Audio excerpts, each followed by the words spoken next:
Hello all, welcome to Study Buddy. And in the video நம்ம எதை பற்றி பார்க்க போகிறோம்னு பார்த்தீங்கன்னா social science social and political life 3 class 8ஓட பாலிட்டி வந்து பார்க்க போகிறோம். ஓகேங்களா? ஸோ விதவுட் ஃபர்தர் டிலே நம்ம கோர்ஸ்குள்ளே போயிடலாம். ஸோ 8th பாலிட்டியில் எவ்வளோ சாப்டர்ஸ் இருக்குதுன்னு பார்த்தீங்கன்னா டோட்டலாக 10 சாப்டர்ஸ் இருக்குது. ஸோ இந்த வீடியோவில் நம்ம த இந்தியன் கான்ஸ்டியூஷன் அப்படிங்கிற சாப்டரை கவர் பண்ணுவோம். ஸோ உங்களுக்கு வந்து நம்மளோட ஸ்டடி படியில் என்ன கோர்சஸ் போயிட்டுருக்கு அப்படின்னு தெரியணும் அப்படின்னா டீட்டெயில்டாக நான் வந்து பிடிஎஃப் வச்சு எக்ஸ்பிளைன் பண்ணுறேன். பட் இதுக்கு என்ன அப்படின்னா, hello all, welcome to study Padi. And இந்த வீடியோவில் நம்ம இதை பற்றி பார்க்க போகிறோம்னு பார்த்தீங்கன்னா கிளாஸ் 8ஓட சோஷியல் அண்ட் பொலிட்டிக்கல் லைஃப் 3 அதுதான் பார்க்க போகிறோம்.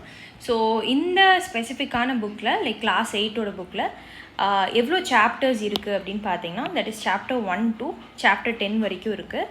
ஸோ இந்த வீடியோவில் நம்ம எந்த சாப்டர் டீகோட் பண்ண போகிறோம்னா த இந்தியன் கான்ஸ்டியூஷன். ஸோ யூனிட் 1ல் இந்தியன் கான்ஸ்டியூஷனும் செக்யுலரிசம் பற்றி பேசுகிறாங்க. ஸோ இந்தியன் கான்ஸ்டியூஷனை நம்ம டீட்டெயிலாக டீகோட் பண்ணுவோம். ஸோ இந்த கோர்ஸ் வந்து it is part of recorded course. So உங்களுக்கு நம்ம ஸ்டடி படியில் ரெக்கார்டட் கோர்ஸ் வந்து என்னென்ன போயிட்டுருக்கு அப்படின்னு தெரியணும் அப்படின்னா you can WhatsApp to 6380056405. So WhatsApp பண்ணி பிடிஎஃப் வாங்கிக்கோங்க. ஸோ இது வந்து ரெக்கார்டட் கோர்ஸ்க்கான டீட்டெயில்ஸ் தனியாக பிடிஎஃப் வந்துடும். அது இல்லாமல் லைவ் கோர்ஸ் வந்து போயிட்டுருக்கு. ஸோ லைவ் கோர்ஸ் என்னென்ன போயிட்டுருக்கு அப்படின்னா 2 to 3 ஃபவுண்டேஷன் கோர்ஸ் வந்து போயிட்டுருக்கு. அதுக்கப்புறம் 3 to 4 NCERT கோர்ஸ் வந்து போயிட்டுருக்கு. அதுக்கப்புறம் 7 to 8 o'clock வந்து எத்திக்ஸ் கிளாஸ் வந்து போயிட்டுருக்கு. ஓகேங்களா? ஸோ இது இல்லாமல் பர்சனல் மென்டரிங்கும் தனித்தனியாக இருக்குது. மென்டரிங்கில் என்ன வரும் அப்படின்னு பார்த்தீங்கன்னா உங்களுக்கு ப்ரிலிம்ஸ் கம்ஸ் மெயின்ஸ் ஓரியன்டாக வந்து உங்களுக்கு மென்டரிங் பண்ணுவாங்க. ஸோ ஸ்பெசிஃபிக்காக 1-on-1 ஸ்டாஃப் வந்து உங்களுக்கு வந்துடுவாங்க. ஸோ அவங்க என்னென்ன பண்ணுவோம் டெய்லி பேசிஸ் அப்படிங்கிறத உங்களுக்கு தெளிவாக சொல்லிடுவாங்க. ஓகேங்களா? ஸோ இன்கேஸ் உங்களுக்கு டெக்ஸ்ட் பண்ணி ரிப்ளை வரல அப்படின்னா please feel to call. So இந்த கால் பண்ணுறது வந்து டைமிங் இருக்குது, சர்டன் ஸ்பெசிஃபிக் டைமிங்கில் கால் பண்ணுங்கள். ஸோ மார்னிங் 9 to நைட் 9 வரைக்கும் நீங்கள் கால் பண்ணலாம். ஓகேங்களா? Accept on Saturdays and Sundays. Saturdays and Sundays வந்து கால் மோஸ்ட்டாக வந்து எடுக்க மாட்டாங்க. So try calling from 9 to 9. ஓகேங்களா? So let's start the video. So இதில் வந்து இந்த இந்தியன் கான்ஸ்டியூஷன் அப்படிங்கிற லெசனை வந்து நம்ம டீகோட் பண்ண போகிறோம். ஓகேங்களா? ஸோ த இந்தியன் கான்ஸ்டியூஷன் இந்த சாப்டரில் நம்ம என்னென்ன பார்ப்போம் அப்படிங்கிறது இங்கே கொடுத்துருக்காங்க. This is and all not needed. So நம்ம கீழே டேரெக்டாகவே போயிடலாம். Why does a country need a constitution? ஏன் வந்து ஒரு நாட்டுக்கு கான்ஸ்டியூஷன் அப்படிங்கிறது தேவை? ஸோ ஃபஸ்ட்டு கான்ஸ்டியூஷன்னா ரூல் புக் அப்படிங்கிறது நிறைய பேர் நினைப்பீங்க. So apart from rule book இதில் வேறு என்னென்ன விஷயங்கள்லாம் இருக்கும்? இப்போ ஒரு ஸ்கூலுக்கு நீங்கள் போகிறீங்கன்னா ரூல்ஸ் இருக்கும். அதே மாதிரி தான் ஒரு கண்ட்ரி அப்படிங்கிறப்போ இந்த கண்ட்ரிக்கான ஸ்பெசிஃபிக்கான ரூல்ஸ் வந்து இந்த ரூல் புக்கில் இருக்கும். So it is not only rule book, நிறைய விஷயங்கள் வந்து இந்த கான்ஸ்டியூஷனில் இருக்கும். அது என்னென்ன அப்படிங்கிறத நம்ம டீகோட் பண்ணுவோம். ஸோ இதுக்கான பேக்ரவுண்ட் நம்ம போய் பார்த்தோன்னு வச்சுக்கோங்க. In 1934 the Indian Congress made the demand for a constituent assembly. So யார் இந்த Indian National Congress INC? So நீங்கள் ஹிஸ்ட்ரி படிச்சிருந்தீங்கன்னு வச்சுக்கோங்களேன்.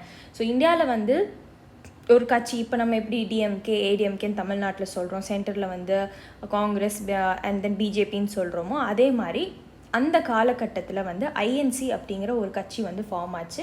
எப்போனா 1885. சரிங்களா? ஸோ இது வந்து ரொம்ப வே பேக் வந்து ஃபார்ம் ஆனது. இது ஃபார்ம் பண்ணி விட்டதே வந்து பிரிட்டிஷர்ஸ் தான். ஓகேங்களா? ஏன்னா இந்தியர்களோட வாயை வந்து அடைக்கணும், ரொம்ப வந்து டிமாண்ட்ஸ் பண்ணிகிட்டே இருக்காங்க. ஸோ அவங்களுக்குள்ளே வந்து ஒரு கருப்பாடாகவே இருந்து வாயை அடைப்போமே அப்படிங்கிறதுக்காக சொல்கிறாங்க. நிறைய தியரிஸ் இருக்குது. பட் உங்களுக்கு தெரிஞ்சுக்க வேண்டியது வந்து இது ஒரு கட்சி. ஓகேங்களா? 1934 இந்த ஐஎன்சி என்ன பண்ணுறாங்கன்னா இதுதான் இப்போ கரண்ட்டாக இருக்கிற காங்கிரஸ். ஓகேங்களா? Made the demand for a constituent assembly. எதுக்காக இந்த கான்ஸ்டியூண்ட் அசம்பிளி அப்படின்னா இப்போ நம்ம இண்டிபெண்டன்ஸே வாங்கலை 1934லாம், 1947 தான் இண்டிபெண்டன்ஸ் வாங்குகிறோம். ஸோ இந்த கான்ஸ்டியூண்ட் அசம்பிளி எதுக்கு அப்படின்னா இப்போ இந்தியர்களுக்கான வந்து சில ரூல்ஸ் இருக்கணும், அதை வந்து நாங்கள் ஃப்ரேம் பண்ணுறோம் அப்படின்னு சொல்லி டிமாண்ட் பண்ணுறாங்க பிரிட்டிஷர்ஸ் கிட்ட. ஸோ செகண்ட் வேர்ல்டு வார் எப்போ நடக்குதுன்னா 1939 to 1945 இந்த காலகட்டத்தில் நடக்குது. The assertion for an independent constituent assembly formed only of Indians gain momentum and this was convened in December 1946. So second world war வந்ததுக்கப்புறம் தெரிஞ்சிருச்சு பிரிட்டிஷ்க்கு, ஓகே வேர்ல்டு வார் வந்துருச்சு. ஏன்னா இந்த காலகட்டத்தில் அந்த வேர்ல்டு வாரில் கான்சென்ட்ரேட் பண்ணுவாங்களா இல்லை இந்தியாவில் கான்சென்ட்ரேட் பண்ணுவாங்களா? இந்தியாவிலையும் நிறைய பிரச்சனைகள் வந்து போயிட்டு இருந்துச்சு. ஸோ அவங்க வேர்ல்டு வாரில் தான் ஆப்வியஸாக கான்சென்ட்ரேட் பண்ண முடியும். ஓகேங்களா? ஸோ அதனால் அந்த வேர்ல்டு வார் டைமில் நம்ம வந்து என்ன பண்ணணும் அப்படின்னா லைக் பிரிட்டிஷர்ஸ் கேட்குறாங்க, லைக் நீங்கள் எங்களுக்கு ஹெல்ப் பண்ணுங்கள் அப்படின்னு இந்தியன்ஸ் கிட்ட கேட்குறாங்க. அப்படி கேட்கும்போது வந்து நம்ம சைட்லேருந்து வைக்கிற டிமாண்ட்ஸ் என்னென்னா independent constituent assembly. For example independent அப்படின்னா இந்தியர்கள் மட்டுமே இருக்கிற மாதிரி, நீங்கள் பிரிட்டிஷர்ஸ் உள்ளே வந்து எதுவும் நீங்கள் தலையிடக்கூடாது அப்படின்னு சொல்லி ஃபார்ம் பண்ணுறாங்க. ஒன்லி ஆஃப் இந்தியன்ஸ்னு கொடுத்துருக்காங்க பாருங்கள். ஸோ இது வந்து டிசம்பர் 1946 வந்து செயல்பாடுக்கு வருது, கான்ஸ்டியூண்ட் அசம்பிளி ஃபார்ம் பண்ணிடுறாங்க. So photo on page 2 shows some members of the constituent assembly. So இந்த பேஜ் 2 வந்து இதுதான். ஸோ இதில் வந்து சில மெம்பர்ஸ் ஆஃப் த கான்ஸ்டியூண்ட் அசம்பிளியில் காட்டியிருக்காங்க அப்படிங்கிறாங்க. ஓகே, ஸோ என்ன சொல்கிறாங்கன்னு பார்ப்போம். Between December 1946 and November 1949, so இந்த காலகட்டத்தில் பார்த்தீங்கன்னா the constituent assembly drafted a constitution for independent India. So நம்ம 1947 இண்டிபெண்டன்ஸ் வாங்கியாச்சு. ஸோ 1946 ஆரம்பித்து 1949 வரைக்கும் நம்ம இந்த கான்ஸ்டியூஷனை என்ன பண்ணியிருக்கோம், ஃப்ரேம் பண்ணியிருக்கோம். Free to shape their destiny at last after 150 years of British rule.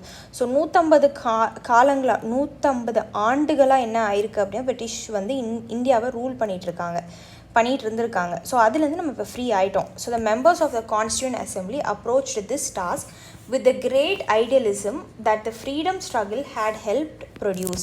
So இந்த ஃப்ரீடம் ஸ்ட்ரகிள்னால் லைக் இந்தியா ஃபார் இந்தியன்ஸ் அப்படிங்கிற மாதிரி நம்ம போராடணும், நேஷ்னலிஸ்டிக் ஸ்ட்ரகிள் அது. ஸோ அது மூலயமா நம்ம வந்து ஒரு கான்ஸ்டியூண்ட் அசம்பிளி செட் பண்ணி அந்த கான்ஸ்டியூண்ட் அசம்பிளி வந்து ஒரு கான்ஸ்டியூஷனை ரெடி பண்ணியிருக்கு அப்படிங்கிறாங்க. ஸோ இதை பற்றி நம்ம நிறையா படிக்கலாம் அப்படிங்கிறாங்க. ஸோ இங்கே பாருங்கள், today most countries in the world have constitution. while all democratic countries are likely to have a constitution, it is not necessary that all countries that have a constitution democratic. இந்த point வந்து ரொம்ப முக்கியம். ரெண்டு விஷயங்கள் இதை பற்றி பேசுகிறாங்க. ஒன்று டெமோக்ராட்டிக், இன்னொன்று கான்ஸ்டிடியூஷன். ஓகேங்களா? ஸோ என்ன சொல்கிறாங்கன்னா மோஸ்ட்டாக டெமோக்ராட்டிக் கண்ட்ரீஸாக இருந்தது அப்படின்னு வச்சுக்கோங்களேன். ஸோ அந்த இடத்துல கண்டிப்பாக கான்ஸ்டியூஷன் அப்படிங்கிற ஒரு விஷயம் இருக்குது. ஏன்னா டெமோக்ராட்டிக் அப்படின்னா for the people, by the people, of the people, for, by, of. So மக்களால் அப்படிங்கிறப்போ வந்து அந்த மக்களுக்காக வந்து ஒரு சரியான வழிபாதையில் போகிறதுக்கு வந்து ஒரு கான்ஸ்டியூஷன் புக் இருக்கணும். ஓகேங்களா? பட் ஆனால் என்ன சொல்கிறாங்கன்னா கண்ட்ரீஸில் கான்ஸ்டியூஷன் இருக்குன்னா அந்த கண்ட்ரி வந்து டெமோக்ராட்டிக்காக இருக்கணும் அப்படிங்கிறது அர்த்தம் இல்லை. ஃபார் எக்ஸாம்பிள் வந்து இப்போ பார்த்துக்கிட்டிங்கன்னா யூகேயில் கான்ஸ்டியூஷன் இருக்குது, ஓகேங்களா? ஆனால் அது டெமோக்ராட்டிக் இல்லையே. ஸோ அது வந்து கிங் அண்ட் குயினோட ரூல், மொனார்க் ரூல் தானே, நாட் டெமோக்ரஸி, மொனார்க்கிக் ரூல் இருக்குது. ஸோ எல்லா கான்ஸ்டியூஷன் இருக்கிற கண்ட்ரீஸ் எல்லாமே டெமோக்ராட்டிக்காக இருக்குமா அப்படின்னு பார்த்தீங்கன்னா இல்லை. ஸோ இந்த டிஃப்ரென்ஸை வந்து you should lay out. So the constitution serves several purposes. நான் சொன்ன ரூல் புக் மட்டும் கிடையாது, இதுக்கு பின்னாடி நிறைய விஷயங்கள் இருக்குது. First, it lays out certain ideals that form the basis of the kind of country that we as citizens aspire to live in. So இந்த ஃபஸ்ட்டு வந்து ஒரு முக்கியமான பர்பஸ் என்ன அப்படின்னு பார்த்தீங்கன்னா ஐடியல்ஸ். இப்போ இந்த கண்ட்ரியில் இருக்கோன்னா இந்த கண்ட்ரிக்கான ஸ்பெசிஃபிக் செட்ஸ் இருக்கும்ல, இப்போ நம்ம கல்ச்சர், லாங்குவேஜ், அந்த மாதிரி விஷயங்கள் எல்லாம் என்ன ஆயிருக்கும்னா அதில் அவுட்லே பண்ணியிருப்பாங்க. Basis of the kind that we country. இப்போ நம்ம சிட்டிசன்ஸ் அப்படின்னா நம்மளுக்கு எல்லாத்துக்குமே காமனாக சில விஷயங்கள் இருக்கும், அதை வந்து கொண்டு வந்திருப்பாங்க. ஃபார் எக்ஸாம்பிள் இப்போது ஃபண்டமெண்டல் ரைட்ஸ் எடுத்துக்கோங்க, இதெல்லாமே வந்து அடிப்படையான விஷயங்கள், இதெல்லாம் வந்து இருக்கும் கான்ஸ்டியூஷனில். So put another way, constitution tells us what the fundamental nature of a society is. A country is usually made up of different communities of people who share certain beliefs but not necessarily agree on all issues. So என்ன சொல்கிறாங்கன்னா நம்மள்ட்ட different communities இருக்குது, ஒருத்தர் நினைக்கிறதும் ஒரு விதமாக இருக்கும். So நம்ம ஒரே விஷயத்தை எடுத்துகிட்டு வந்து எல்லாருமே அதை ஃபாலோ பண்ணுங்க அப்படின்னு சொன்னால் கண்டிப்பாக நடக்காது. ஸோ கண்டிப்பாக அந்த இடத்துல என்ன வரும், சண்டைகள் வரும். A constitution helps serve as a set of rules and principles that all persons in a country can agree upon as the basis of the way in which they want the country to be governed. இப்போ ஒரு constitution இல்லாமல் அந்த country வந்து ஒரு govern ஆகி போயிட்டுருக்கு, ஆட்சி செஞ்சிட்ருக்காங்க அப்படின்னா இப்போது என்ன நடக்கும்னா சண்டைகள் தான் அதிகமாக வரும்னு நம்ம பார்த்தோம். ஸோ இந்த சண்டைகளை தவிர்க்கிறதுக்காக என்ன பண்ணுறாங்கன்னா ரூல்ஸ் க்ரியேட் பண்ணுறாங்க, அதுதான் இந்த கான்ஸ்டியூஷன். ஸோ பேசிக் பர்பஸ் ஆஃப் கான்ஸ்டியூஷனே இதுதான், ஒரு கண்ட்ரி வந்து ஒரு நல்ல வழியில் போகணும் அப்படிங்கிறதுக்காக. This includes not only the type of government but also an agreement on certain ideals that they all believe the country should uphold. So type of governmentனா இப்போ democratic type of government அந்த மாதிரி மட்டுமே கான்ஸ்டியூஷனில் கொடுக்காம லைக் ஒரு மக்களோட பிலீஃப்ஸும் இருக்குது. இப்போ schedule ட்ரைப்ஸ்க்கு, schedule காஸ்ட்டுக்கு, இந்த மாதிரி ஸ்பெஷல் ப்ரொவிஷன்ஸ் எல்லாமே நம்ம கான்ஸ்டியூஷனில் கொடுத்துருப்பாங்க அப்படிங்கிறாங்க. ஸோ லெஃப்ட் சைட் நம்ம வருவோம். Let us try and understand what we mean by this through two contrasting situations in the recent history of Nepal. So Nepal வந்து நம்மளுக்கு மேலே இருக்கிற ஒரு country, a country that borders India and the north. until quite recently Nepal was a monarchy. So monarchy na Raja Rani அந்த ஆட்சி கடியில் இருக்கிறது, democratic கிடையாது. So the previous constitution of Nepal, which had been adopted in 1990s, reflected the fact that the final authority rested with the king. So என்ன பண்ணுறாங்க அப்படின்னா, இப்போ கரண்ட்டாக இருக்கிற கான்ஸ்டியூஷன் கூட நேபாள்கிட்ட வந்து 1990 ஒரு கான்ஸ்டியூஷன் ரெடி பண்ணியிருக்கிறாங்க. ஸோ அந்த கான்ஸ்டியூஷன் வந்து பார்த்திங்கன்னா ஃபைனல் அத்தாரிட்டி, எந்த ஃபைனல் முடிவு எடுக்கிறதா இருந்தாலும் அது கிங்கோட கையில் தான் இருக்குது அப்படின்னு சொல்லியிருக்காங்க. A people's movement in Nepal fought for several decades to establish democracy, and in 2006 they finally succeeded in putting an end to the powers of the king. So சண்டைகள் வருது, கிங்கோட ரூல் வேணாம் அப்படிங்கிறது வந்து மக்கள் யோசிக்கிறாங்க. ஸோ அப்போ ரொம்ப சண்டை போட்டு ஒரு என்ன பண்ணுறாங்க, இந்த மொனார்க்கியை வந்து அபாலிஷ் பண்ணுறாங்க. ஓகேங்களா? ஸோ நவ் த பீப்புள், இப்போனா 2006, now the people have to write a new constitution to establish Nepal as a democracy. So இப்போ ப்ரீவியஸாக இருந்த கான்ஸ்டியூஷன் 1990 கொண்டு வந்தது கிங்குக்கு ஏற்ற மாதிரி இருக்கும். இப்போது டெமோக்ரஸி அப்படின்னா பீப்புளுக்கு ஏற்ற மாதிரி கொண்டு வரணும். So the reason that they do not want to continue with the previous constitution is because it does not reflect the ideals of the country that they want Nepal to be, and they have to, and that they have fought for. So previous கான்ஸ்டியூஷனை ஆப்வியஸாக follow பண்ண முடியாது, ஏன்னா அது ஒரு ராஜாக்கு மொனார்க்கிக் கான்ஸ்டியூஷனாக இருக்கும். இது வந்து ஒரு டெமோக்ரஸிக்கு ஏற்றமான கான்ஸ்டியூஷனாக இருக்கும். இந்த லெஃப்ட் சைட் இமேஜ் வந்து it is from Nepal, left right எல்லாமே. ஓகேங்களா? So the country of Nepal has witnessed several people's struggle for democracy. So there was a people's struggle in 1990 that established democracy. It lasted for 12 years until 2002. So என்னென்னா இந்த மாதிரி ஒரு பீப்புளோட struggle வந்து 1990 நடந்திருக்கு. ஓகேங்களா? ஸோ அது வந்து என்ன பண்ணியிருக்குன்னா 12 ஆண்டுகள் until 2002 வரைக்குமே என்ன ஆயிருக்கு, மக்களோட ஆட்சியாக இருந்திருக்கு. இன் அக்டோபர் 2002 திருப்பி என்ன ஆகுது, king யனேந்திரா, citing the Maoist uprising in the countryside as his reason, began taking over different aspects of the government with the army's assistance. So இப்போ என்ன பண்ணுறாருன்னா, இவர் என்ன ரீசன் சொல்கிறேன்னா, மாவோயிஸ்ட் அப்படின்னா டெரரிஸ்ட் குரூப். ஸோ இவங்க வந்து ரூரல் ஏரியாஸ் பக்கம்லாம் வந்து என்ன பண்ணுறதா, அந்த இடத்த வந்து பிடிச்சிக்கிறதா வந்து சொல்லி ஆர்மியோட சப்போர்ட்டோட என்ன பண்ணிடுறாரு, திருப்பி வந்து கவர்மெண்ட் இவர் ஃபார்ம் பண்ணிடுறாரு. ஐ மீன் மொனார்க்கிக் ரூல் கொண்டு வந்துடுறாரு. So the king then finally took over as the head of the government. So Feb 2005 நான் தான்ப்பா கவர்மெண்ட் அப்படின்னு உட்காந்துடுறாரு. இன் November 2005 the Maoists joined other political parties to sign a 12-point agreement. இப்போ டெரரிஸ்ட்னு தள்ளப்பட்டவங்க வந்து என்ன பண்ணுறாங்க அப்படின்னா, மிச்சம் இதர பொலிட்டிக்கல் பார்ட்டிஸ் கூட ஒன்று சேர்ந்து 12-point agreement. இப்போ ஃபார் எக்ஸாம்பிள் 12 பாயிண்ட் அப்படின்னா இந்த ஒரு 12 பாயிண்ட்ஸ் இருக்கும், அவ்வளோதான். ஸோ நம்ம என்ன பண்ணணும் ஏது பண்ணணும் அப்படிங்கிற மாதிரி ஒரு 12 பாயிண்ட்ஸ் இங்கே இந்தியாவில் பண்ணாங்க இல்லையா. நம்ம வந்து இண்டிபெண்டன்ஸ் வாங்குறப்போ டிஃப்ரெண்ட், இப்போ நேருவாக இருக்கட்டும், அதுக்கப்புறம் வந்து பாகிஸ்தான் சைடில் வந்து எங்களுக்கு தனியாக நாங்கள் போகணும் அப்படிங்கிறதா இருக்கட்டும். ஸோ இந்த மாதிரி வந்து சில பாயிண்ட்ஸ் ரெடி பண்ணி கொடுப்பாங்க, அவுட்லே பண்ணுவாங்க. So this agreement signal to the larger public and imminent return to democracy and peace. So இவங்க என்ன சொல்கிறாங்கன்னா 2005 மக்கள் எங்களுக்கு வந்து என்ன வேணாம், ராஜாவோட மொனார்க்கிக்கோட ரூல் வேணாம், எங்களுக்கு டெமோக்ரஸி தான் வேணும். இன் 2006 this people's movement for democracy began gaining immense force. It repeatedly refused the small concessions the king made, and finally April 2006 the king restored the third parliament. So என்ன பண்ணுறாங்க அப்படின்னா, கிங்குக்கு ஓகே, மக்கள் வந்து கண்டிப்பாக வந்து என்ன பண்ண மாட்டாங்க, நம்ம கொடுக்குற குட்டி குட்டி கன்செஷன்ஸ், நான் இது பண்ணுறேன் அது பண்ணுறதுக்குலாம் செட்டில் ஆகுறதில்ல. ஸோ நம்ம என்ன பண்ணிடுவோம், அந்த நாட்டை வந்து மக்கள்கிட்டே கொடுத்துட வேண்டியதான்னு சொல்லி கொடுத்துட்றாரு.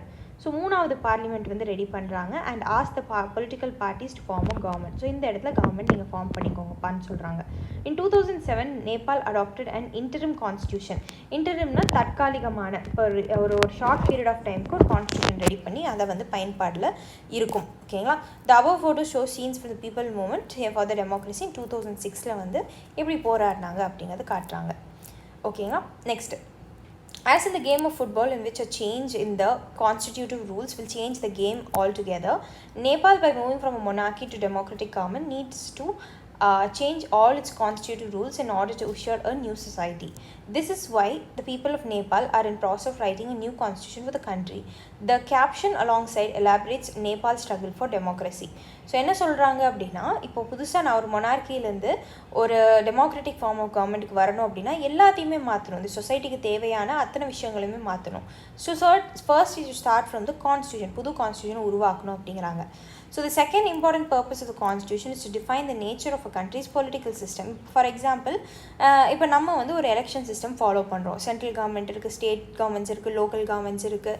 இங்கே வந்து எப்படி எலெக்ஷன் நடக்கணும் அப்படிங்கிறதையும் நம்ம பார்க்குறோம். For example first past the post சிஸ்டம்னு இருக்குது, அப்புறம் சிங்கிள் ட்ரான்ஸ்ஃபரபிள் ஓட்டுன்னு இருக்குது. ஸோ இந்த மாதிரி வந்து எலெக்ஷன் சிஸ்டம்ஸ் வந்து டிஃபர் ஆகும் ஒரு கண்ட்ரிக்கும்.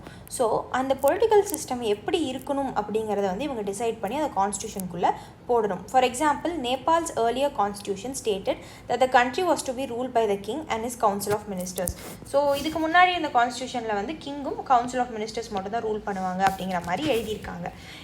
In countries that have adopted a democratic form of government or polity, the constitution plays a crucial role in laying out certain important guidelines that govern decision making with these societies.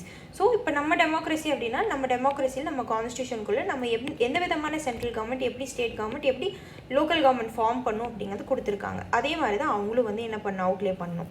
So இந்த democracy we choose our leaders so that they can exercise power responsibility on a behalf. So என்ன அப்படின்னா நம்மளுக்கு வந்து Lok Sabha election, Rajya Sabha elections, parliament election சொல்லாமா, state legislative அசம்பிளியில் elections நடக்குது. So இது வந்து பார்லிமெண்ட் சென்டரில் இருக்கும். ஸோ சென்டரில் வந்து எலெக்ட் ஆகி போகிறவங்க வந்து மெம்பர் ஆஃப் பார்லிமெண்ட் அப்படின்னு சொல்லுவாங்க. அதனால தான் எம்பி அப்படின்னு சொல்லுவாங்க.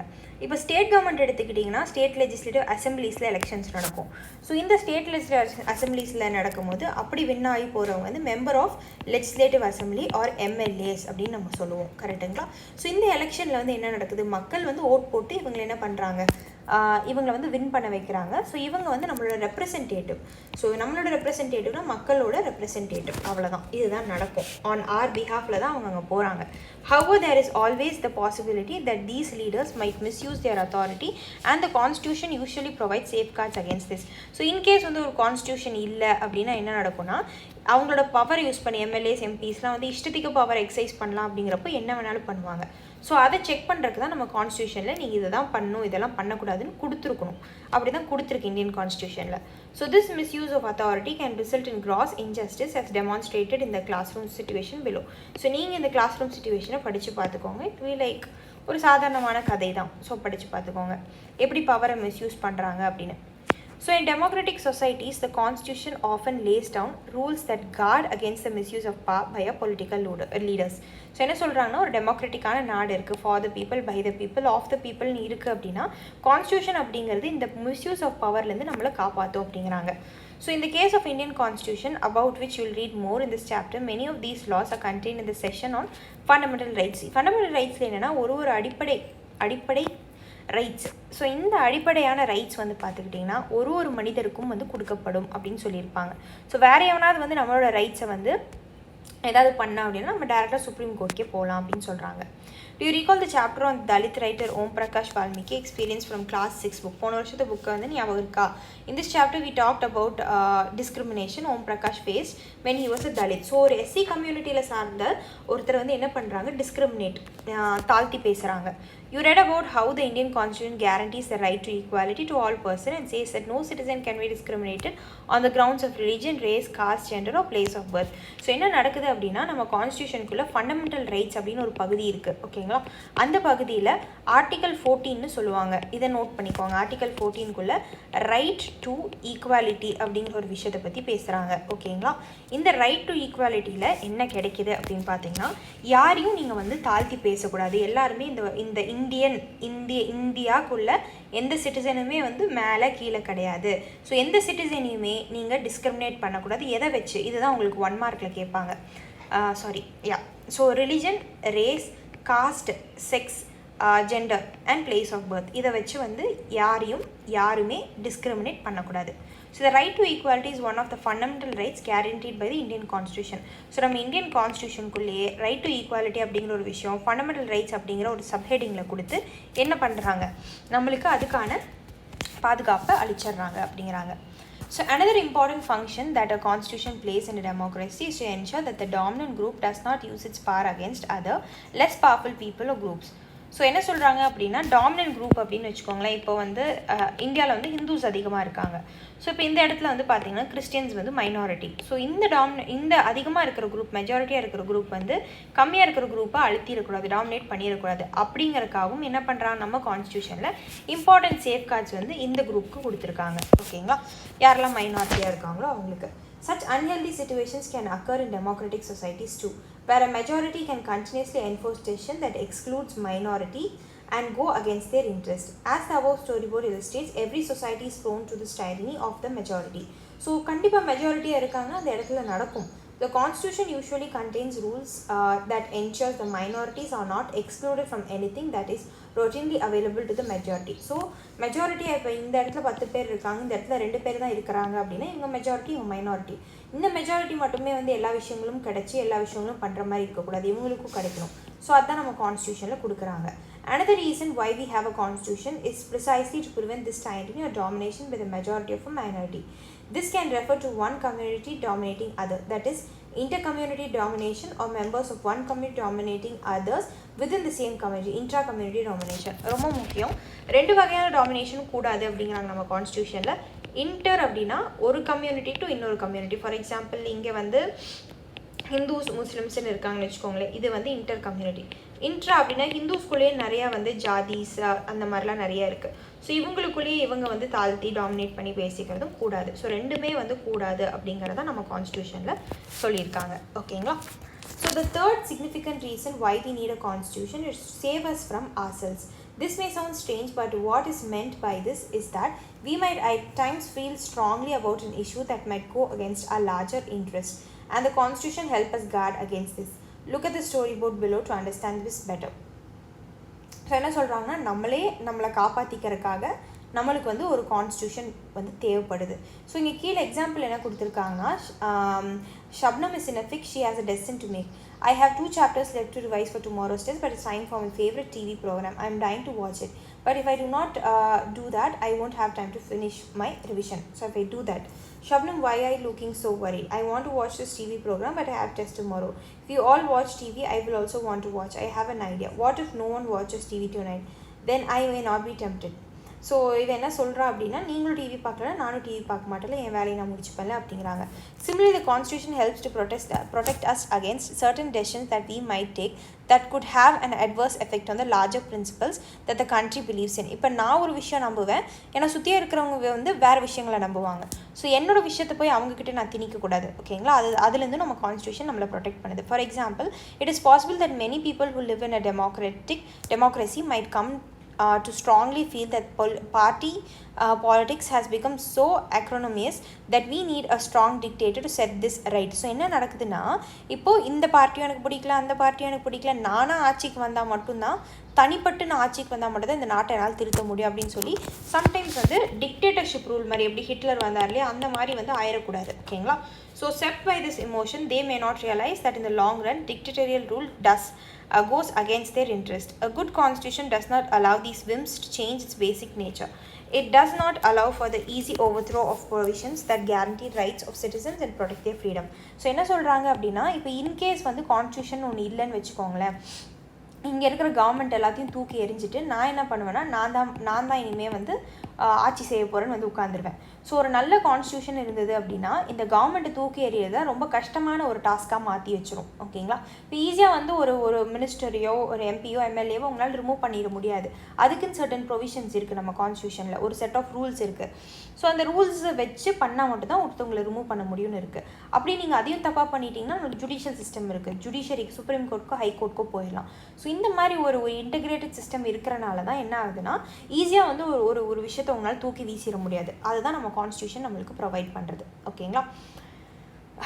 Okay, so from the above discussion you will understand that the constitution plays a very important role in democratic society. So என்ன சொல்கிறாங்கன்னா, ஒரு டெமோக்ரஸின்னு ஒரு நாடு இருக்குது, ஒரு டெமோக்ரஸி அப்படிங்கிற செட்டப் வந்து ஒரு நாடை வந்து அடாப்ட் பண்ணியிருக்காங்க அப்படின்னா டெஃபினட்டாக அந்த இடத்துல கான்ஸ்டியூஷன் அப்படிங்கிற ஒரு விஷயம் இருக்கணும் அப்படிங்கிறதான் கான்செப்ட். ஓகேங்களா? Okay, next, now let us try and understand the ways in which the above points get translated into certain ideals and rules by studying some key features of the Indian Constitution. So இப்போ தான் லெசனே ஆரம்பிக்குது. லெசனில் வந்து Indian கான்ஸ்டியூஷனோட key features என்னென்ன அப்படிங்கிறத சொல்லியிருக்காங்க. So இந்த லெஃப்ட் சைடில் இந்த டயக்ராம் தெரியுது இல்லையா, இது வந்து என்னென்னா, there was an extraordinary sense of unity amongst the members of the Constituent Assembly. Each of the provisions of the future constitution was discussed in great detail and there was sincere effort to compromise and reach an agreement through consensus. The above photo shows Sardar Vallabhbhai Patel, a prominent member of the Constituent Assembly. So இதில் ஒன்றும் சொல்லலை, constituent அசம்பிளிக்குள்ளே இருந்த அத்தனை மெம்பர்ஸுமே வந்து ஒரு ஒருங்கிணைப்பு இருந்தது அப்படின்னு சொல்கிறாங்க. ப்ளஸ் என்ன விஷயம் அப்படின்னா, சர்தார் வல்லபாய் பட்டேல் பற்றி நீங்கள் ஹிஸ்ட்ரியில் படிச்சிருப்பீங்க. ஸோ அவர் வந்து ஒரு முக்கியமான புள்ளி இந்த கான்ஸ்டியூண்ட் அசம்பிளிக்குள்ளேன்னு சொல்லியிருக்காங்க. ஸோ அவரை மாதிரி நிறைய பேர் இருக்காங்க. ஸோ இவர் வந்து இந்த ஃபோட்டோவில் காட்டியிருக்கிறதா சொல்கிறாங்க. நெக்ஸ்ட், த இந்தியன் கான்ஸ்டியூஷனோட கீ ஃபீச்சர்ஸ் என்ன? by the beginning of the 20th century 20th century 1900s அந்த ஆண்டுகள்லேருந்து the Indian national movement had been active in the struggle for independence from British rule for several decades. So இந்த காலகட்டத்தில் 20th century ஆரம்பிக்கும் போது நம்ம ரொம்ப active ஆகிட்டோம், எங்களுக்கு independence வேணும் அப்படின்னு கேட்டு. So during the freedom struggle the nationalist had devoted a great deal of time to imagining and planning what a free India would look like. So nationalist அப்படின்னா இண்டிபெண்டன்ஸ்க்கு வந்து இந்தியாவுக்கு வந்து இண்டிபெண்டன்ஸ் வாங்கணும் அப்படின்ற ஒரு முடிவோடு இருப்பாங்க பார்த்தீங்களா, அவங்க தான் இந்த ஃப்ரீடம் ஸ்ட்ரகிளில் ஈடுபட்டிருப்பாங்க. ஸோ அவங்க ஃப்யூச்சர் இந்தியா எப்படி இருக்கணும் அப்படிங்கிறத வந்து ரொம்ப இமேஜின் பண்ணி ரொம்ப மைண்டுக்குள்ளே போட்டு யோசிச்சு அதை பிளானும் பண்ணி எடுத்துகிட்டு வராங்க. Under the British, they had been forced to obey rules that they had very little role in making. So British கடையில் British தான் வந்து ஆட்சி செய்கிறாங்க, அவங்களுக்கு கடையில் நம்ம ஒன்றுமே இல்லை, பெருசாக எதுவுமே பண்ணிட முடியாது தாண்டி. So the long experience of authoritarian rule under the colonial state convinced Indians that free India should be a democracy in which everyone should be treated equally and be allowed to participate in the government. So எதுக்காக இந்த முடிவுக்கு வராங்கன்னா, இதுக்கு முன்னாடி வந்து நம்ம ஒரு காலனியாக இருந்தோம். காலனினா பிரிட்டிஷ் வந்து இந்தியா வந்து ஒரு காலனியாக வச்சுருந்தது. காலனினா நம்மகிட்ட ரிசோர்ஸ்லாம் எடுத்து அவனுங்க யூஸ் பண்ணிப்பாங்க. ஸோ இப்படி இருக்கும் போது நம்ம வந்து அவங்க நம்மளை டாமினேட் பண்ணி நம்ம வந்து அத்தனை காலகட்டங்களாக 150 காலகட்டங்களாக வந்து ஆண்டுகளாக நம்ம வாழ்ந்துட்டு இருந்தோம். ஓகேங்களா. ஸோ இனிமேல் அந்த மாதிரி இருக்கக்கூடாது அப்படின்னு சொல்லி தான் என்ன கொண்டு வராங்க, டெமோக்ரஸி. மக்கள் வந்து முடிவு பண்ணி ஒரு ஆட்சி கொண்டு வரணும் அப்படிங்கிறாங்க. What remained to be done then was to work out the ways in which democratic government would be set up in India and the rules that would determine the functioning. So democracy முடிவு பண்ணியாச்சு, அந்த டெமோக்ரஸிக்கான ரூல்ஸை வந்து கொண்டு வரணும் அப்படிங்கிறதான் வந்து இந்த கான்ஸ்டியூண்ட் அசம்பிளிக்குள்ளே இருக்கிற மக்களோட thought process. This was done not by one person but a group of 300 people who became the members of the Constituent Assembly in 1946. நம்ம பார்த்தோம் 1946 தான் கான்ஸ்டியூண்ட் அசம்பிளி வந்து ஒன்று தொடங்குறாங்க, மக்கள் வந்து ஒரு பாடி ஃபார்ம் பண்ணுறாங்க. ஸோ இந்த கான்ஸ்டியூண்ட் அசம்பிளி கிட்டத்தட்ட 300 பேர் வந்து இருந்திருக்காங்க. And who met periodically for the next 3 years to write the Indian Constitution. So இந்த 300 பேர் 3 ஆண்டுகளாக மீட் பண்ணி ஒரு கான்ஸ்டியூஷன் எடுத்துகிட்டு வராங்க. அதுதான் 1949 அந்த கான்ஸ்டியூஷன் ரெடியாகி முடியுது. ஓகேங்களா. So next one, the members of the constituent assembly had a huge task before them. இப்போது ஒரு 300 பேர் வந்து ஒன்று சேர்ந்துட்டாங்க, சரிங்களா. அவங்களுக்கு முன்னாடி இப்போ என்ன டாஸ்க் அப்படின்னா, இந்த கான்ஸ்டியூஷனை ரெடி பண்ணணும். So the country was made up of several different communities. இப்போ இந்தியாவுக்குள்ளேயே பார்த்திங்கன்னா வந்து ஹிந்துஸ் இருக்காங்க, முஸ்லிம்ஸ் இருக்காங்க, சீக்ஸ் இருக்காங்க, ஜெயின்ஸ் இருக்காங்க, பாசிஸ் இருக்காங்க, புத்திஸ்ட் பீப்புள் இருக்காங்க, அதுக்கப்புறம் கிறிஸ்டியானிட்டி பீப்புள் இருக்காங்க, ஜூவிஷ் பீப்புள் இருக்காங்க. இந்த மாதிரி டிஃப்ரெண்ட் கம்யூனிட்டிஸ் இருக்குது. இந்த கம்யூனிட்டிஸ்குள்ளே ஒருத்தவங்க ஒரு விதமான லாங்குவேஜ் பேசுகிறாங்க, ஒருத்தர் ஒரு விதமான ரிலிஜன் இருக்காங்க, ஒருத்தருக்கு ஒரு விதமான கல்ச்சர் இருக்குது. ஓகேங்களா. Also when the constitution was being written, India was going through considerable turmoil. ஏன்னா 1946 இவங்க எழுத ஆரம்பிக்கிறாங்க, 1949 ஒரு முடிவுக்கு வருது. ஓகேங்களா. பட் இந்த காலகட்டத்தில் 1947 தான் நம்ம வந்து என்ன ஆயிருக்கோம், லைக் ஒரு இண்டிபெண்டன்ஸை வந்து வாங்கியிருக்கோம்.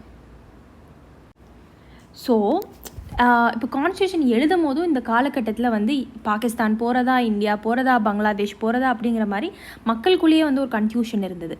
So the partition of the country into India and Pakistan was imminent and some of the princely states remained undecided about the future. இப்போது இந்தியா பாகிஸ்தான் அப்படிங்கிறது வந்து ஒரு பிரிக்க முடியாத ஒரு விஷயமா, லைக் இது வந்து சால்வ் பண்ண முடியாத ஒரு விஷயமா ஆயிடுச்சு. கண்டிப்பாக நாடு வந்து ரெண்டாக உடைய போகுது அப்படிங்கிறது தெரியும். ஸோ இந்த சைடு பாகிஸ்தான், இந்த சைடும் பாகிஸ்தான். ஏன்னா பங்களாதேஷ் வந்து பாகிஸ்தான் கிட்ட தான் இருந்தது. அதுக்கப்புறம் தான் இண்டிபெண்டன்ஸ் வாங்கி வந்து தனியாக பங்களாதேஷ் அப்படிங்கிற ஒரு செப்பரேட்டாக நாடாக மாறிச்சு. ஓகேங்களா. ஸோ இந்த சைடு பாகிஸ்தான், இந்த சைடு பாகிஸ்தான், நடுவில் இந்தியா அப்படிங்கிற மாதிரி ஆயிடுச்சு. அது இல்லாமல் இந்தியாவுக்குள்ளேயே நிறைய பிரின்ஸ்லி ஸ்டேட்ஸ் இருந்தாங்க. யார் இந்த பிரின்ஸ்லி ஸ்டேட்ஸ் அப்படின்னு பார்த்தீங்கன்னா, அந்த காலகட்டத்தில் வந்து 300க்கும் மேலே வந்து ராஜாக்கள் இருந்தாங்க. நம்ம இண்டிபெண்டன்ஸ் வாங்கின டைம்லையும் சின்ன சின்ன இடங்களை ஹோல்ட் பண்ணிவிட்டு ராஜாக்கள் இருந்தாங்க. அவங்கள தான் பிரின்ஸ்லி ஸ்டேட்ஸ்ன்னு சொல்லுவாங்க. ஸோ இவங்க வந்து ஃப்யூச்சரில் என்ன பண்ணுறதுனே தெரியாமல் ஒரு கன்ஃபியூஷனில் இருந்தாங்க. அப்புறம் நீங்கள் இந்த சோஷியோ எக்கனாமிக் கண்டிஷன் வந்து பார்த்தீங்க அப்படின்னா, இப்போ அப்பியர்ட் வெரி டிஸ்மல் அப்படின்னா ரொம்ப ஒரு மோசமான ஒரு சோஷியோ எக்கனாமிக் கண்டிஷன் இருந்தது. சாப்பாடு கூடி வழி இல்லாமல் இருந்தது, சொசைட்டி ரொம்ப பிரேக் ஆகிருந்தது. All of these issues played on the minds of the members of the constituent assembly and they draft the constitution. So இது எல்லாமே மைண்டில் வச்சு தான் ஒரு கான்ஸ்டியூஷனை டிராஃப்ட் பண்ணுறாங்க, எழுத ஆரம்பிக்கிறாங்க. டிராஃப்ட் அப்படின்னா rough copy. So they rose to the occasion and gave this country a visionary document that reflects a respect for maintaining diversity. ஸோ ஒரு விஷனரினா ஒரு ஃப்யூச்சரிஸ்டிக்கான டாக்குமெண்ட்டாக தான் இருக்கணும். இதை வந்து இன்னும் ஒரு 1000 காலங்களுக்கு வந்து 1000 காலங்கள் இல்லை, நம்பர் ஆஃப் டைம்ஸ் வந்து இந்த கான்ஸ்டியூஷன் நம்ம கையில் தான் வச்சுருக்கணும், நம்பர் ஆஃப் டைம்ஸ் நம்ம இதை யூஸ் பண்ணணும் அப்படிங்கிறத வந்து மைண்டில் வச்சு ஒரு கான்ஸ்டியூஷனை ரெடி பண்ணுறாங்க. ஸோ மக்களோட டைவர்சிட்டியும் இருக்கணும். டைவர்சிட்டினா மக்கள் ஒரு விதமாக இருப்பாங்க. இப்போ ரிலிஜன் எடுத்துக்கோங்க, காஸ்ட் எடுத்துக்கோங்க, லாங்குவேஜ் எடுத்துக்கோங்க. இந்த டைவர்சிட்டியும் மைண்டில் வச்சுக்கணும். ஒன்றா இருக்கணும் இந்த நாடு அப்படிங்கிற விஷயத்தையுமே வந்து மைண்டில் வச்சுக்கணும். ஸோ இந்தியா வந்து பார்த்திங்கன்னா யூனிட்டி அண்ட் டைவர்சிட்டி, அதுதான கான்செப்டே, இந்தியாவோட கான்செப்டே. ஸோ இதை மைண்டில் வச்சுக்கிட்டு பண்ணுறாங்க. So the final document also reflects their concern for eradicating poverty through socio economic reforms. ஏன்னா இந்தியா வந்து இப்போது 1947 இண்டிபெண்டன்ஸ் வாங்குச்சு அப்படின்னா ஃபஸ்ட் திங் நம்ம இம்பார்ட்டன்ஸ் கொடுத்தது வந்து பாவர்ட்டிக்காக தான். நிறைய மக்கள் வந்து ஏழ்மையில் தள்ளப்பட்டுட்டாங்க இந்த பிரிட்டிஷோட டைமில். ஸோ அவங்கள எல்லாத்தையும் மீட்டு கொண்டு வரணும். ஓகேங்களா? as well as emphasizing the crucial role the people can play in choosing their representative. ஏன்னா இப்போ நம்மளோட எம்பிஸ் எம்எல்ஏஸை வந்து எலெக்ட் பண்ணுறோம். ஸோ எப்படி எந்த முறையில் எலெக்ட் பண்ணுறது, யாரை எலெக்ட் பண்ணுறது அப்படிங்கிறது வந்து மக்களுக்கு தெரியணும் அப்படின்னு சொல்கிறாங்க. ஓகேங்களா? ஸோ இந்த ரைட் சைடில் என்ன கொடுத்துருக்காங்கன்னு பாருங்கள். இது ஒரு இம்பார்ட்டன்ட் பர்சனாலிட்டி. இவர் ஒரு இம்பார்ட்டன்ட் பர்சனாலிட்டி. இவங்களை பற்றி கண்டிப்பாக உங்களுக்கு தெரிஞ்சிருக்கும். Doctor B.R. Ambedkar. Doctor Baba Saheb Ambedkar is known as the father of the Indian constitution. So இது நிறையா UPSC TNPSC கொஸ்டின்ஸில் எல்லாத்தையுமே கேட்டிருக்காங்க. ஓகேங்களா? So Dr. Ambedkar believed that his participation in the Constituent Assembly helped the scheduled caste get some safeguards in the draft constitution. ஏன்னா draft அப்படிங்கிறது வந்து ஒரு rough constitution. So இதை தயாரிக்கும் போது வந்து இந்த ஷெட்யூல் காஸ்ட்டுக்கு ஆல்ரெடி இப்போ காலங்காலமாக வந்து இவங்க வந்து தாழ்த்தப்பட்டிருக்காங்க. ஸோ அவங்கள மேலே கொண்டு வரணும்னா அவங்களுக்கு ஒரு விதமான ரிசர்வேஷன் போத் எஜுகேஷன் வைஸாக இருக்கட்டும், அதுக்கப்புறம் வந்து எம்ப்ளாய்மெண்ட் வைஸாக இருக்கட்டும், சோஷியோ எக்கனாமிக் கண்டிஷன்ஸாக இருக்கட்டும், இதில் வந்து இவங்களை முன்னேற்றி கொண்டு வரணும் அப்படிங்கிறதான் B.R. அம்பேத்கரோட தாட் ப்ராசஸ். ஏன்னா இவரோட வாழ்க்கையை வந்து பார்த்திங்கனாவே அந்த பாஸ்ட் எடுத்து பார்த்திங்கனாவே நிறைய விஷயங்கள் இன்னல்களை வந்து அனுபவிச்சிருப்பார். ஸோ அதுக்காக என்ன பண்ணுறாங்க அப்படின்னா இவர் அந்த இன்னல்களை சொல்லி இவங்களுக்காக டிராஃப்ட் கான்ஸ்டியூஷனில் சர்டன் ப்ரொவிஷன்ஸை கொண்டு வராங்க. But he also stated that although the laws might exist, scheduled caste still had reason to fear because the administration of these laws were in the hands of the caste Hindu officers. இது ரொம்ப முக்கியம். என்ன சொல்கிறாங்கன்னா, okay நான் வந்து கான்ஸ்டியூஷனில் schedule காஸ்ட்டுக்கான ப்ரொவிஷன்ஸ்லாம் நான் கொண்டு வந்துட்டேன், ஆனால் இந்த ஷெட்யூல் காஸ்ட்டுக்கான வந்து அந்த லாஸை இம்ப்ளிமெண்ட் பண்ணுறது. ஸோ இவர் வந்து என்ன சொல்கிறாருன்னா, என்ன தான் ஷெட்யூல் காஸ்ட்டுக்கு வந்து ப்ரொவிஷன்ஸ் இருந்தாலும் அந்த கான்ஸ்டியூஷனில் இருக்கிற விஷயத்த அட்மினிஸ்டர் பண்ணுறது, அதை வந்து என்ன பண்ணுறது, ஒரு லா மேக் பண்ணி அதை வந்து மக்கள்கிட்ட கொண்டு போய் சேர்க்கிறது யார் அப்படின்னா Hindu cost officers, higher cost officers அப்படின்னு சொல்கிறார். இந்த சென்ஸ் ஹிந்துஸில் வந்து டாப் ஹையரார்க்கியில் பிராமணர்கள் இருப்பாங்க. அதுக்கப்புறம் நம்ம பார்த்தோம் இப்போ ஏன்ஷியன்ட் இந்தியாவில் வந்து நீங்கள் படிச்சிருந்தீங்கன்னா 6th 7th 8th புக்கெல்லாம் படிச்சிருந்தீங்கன்னா பிராமணா, சத்ரியாஸ், வைஷ்யா, சூத்ராஸ், இதுதான் ஆர்டர். இது பிராமணர்களே போட்ட ஆர்டர் தான். ஓகேங்களா? நாங்கள் தான் மேலே. சத்ரியாஸ் அப்படின்னா கிங் ரூலிங் காஸ்ட்டு, வைஷ்யாஸ்னால் இப்போ ஃபார்மர்ஸ், ரிச் பெசன்ஸ், அதுக்கப்புறம் அந்த மாதிரி இருக்குது ட்ரேடர்ஸ், இவங்கெல்லாம் வைஷ்யாஸ்ன்னு சொல்லுவாங்க. சூத்ராஸ்னால் அன்டச்சபிள்ஸ், லைக் இவங்களுக்கெல்லாம் சர்வ் பண்ணுறவங்க தான் இவங்க அப்படின்னு கொண்டு வந்ததே பிராமணர்கள் தான். ஓகேங்களா? ஸோ இந்த ஹைரார்க்கி அப்படியே தொடர்ந்துக்கிட்டே வருது. இதில் வந்து ரொம்ப ஹை காஸ்ட்டில் இருக்கிறவங்க தான் மோஸ்ட்டாக ஹிந்து ஆஃபீஸர்ஸ் தான் வந்து இந்த போஸ்டிங்கை ஹோல்ட் பண்ணுவாங்க. அப்போது லோ காஸ்ட்டுக்கு இருக்கிறவங்கள எப்படி இவங்க ஹெல்ப் பண்ணுவாங்க அப்படிங்கிறதான் இங்கே கேள்வி. He therefore urged scheduled caste to join the government as well as the civil services. இப்போ என்ன கேட்குறாரு அப்படின்னா, உங்களுக்கு நான் கான்ஸ்டியூஷனில் எஜுகேஷனல் அண்ட் எம்ப்ளாய்மெண்ட் ரிலேட்டடான ரிசர்வேஷன்ஸ்லாம் நான் எடுத்துகிட்டு வந்துட்டேன், நான் கொடுத்துட்டேன் டிராஃப்ட் கான்ஸ்டியூஷனில். ஸோ உங்களோட வேலை என்னென்னா படித்து இந்த கவர்மெண்ட் உத்தியோகத்தில் சிவில் சர்வீசஸில் எஸ்பெஷலாக ஜாயின் பண்ணுங்கள். அப்போ தான் அடுத்து உங்கள் வம்சாவளிகள் படிச்சுட்டே இருப்பாங்க. அப்போ தான் வந்து இந்த சொசைட்டியை நம்மளால் மாற்ற முடியும். ஏன்னா எஜுகேஷன் அப்படிங்கிற ஒரு பபிள்குள்ளே, ஒரு லூப்குள்ளே வந்துட்டாலே மைண்ட் செட் மாற ஆரம்பிச்சிரும். ஏன்னா இவ்வளோ காலமாக டாமினேஷனுக்குள்ளே இருந்து அடியில் இருந்து அதுக்கு தகுந்த மாதிரி நம்ம வாழ்க்கை பழகிருச்சு. ஸோ நீங்கள் என்ன பண்ணுங்கள், எஜுகேஷன் அப்படிங்கிற ஒரு பபிள்குள்ளே வந்துட்டிங்கன்னா அடுத்து வாழ்க்கை மாறும் அப்படிங்கிறாரு. ஓகேங்களா? ஸோ அதுக்காக தான் நம்மளோட கான்ஸ்டியூஷனில் various provisions for schedule caste, schedule tribes and other minority பீப்புளுக்கு நிறைய ப்ரொவிஷன்ஸ் இருக்கும். Next one. ஸோ இதில் பாபா சாஹேப் டாக்டர் B.R. அம்பேத்கர் பற்றி ஒரு சின்ன கதை கூடி இருக்குது. NCERTயில் படிச்சிங்கனாவே 9th NCERTன்னு நினைக்கிற ஹிஸ்ட்ரியில். ஸோ ஒன்ஸ் இவரும் அவரோட அண்ணாக்களுமே வந்து ரயில்வே ஸ்டேஷனில் வெயிட் பண்ணிட்டுருப்பாங்க ட்ரெயினுக்காக. ட்ரெயின் லேட்டாக வந்துடும்.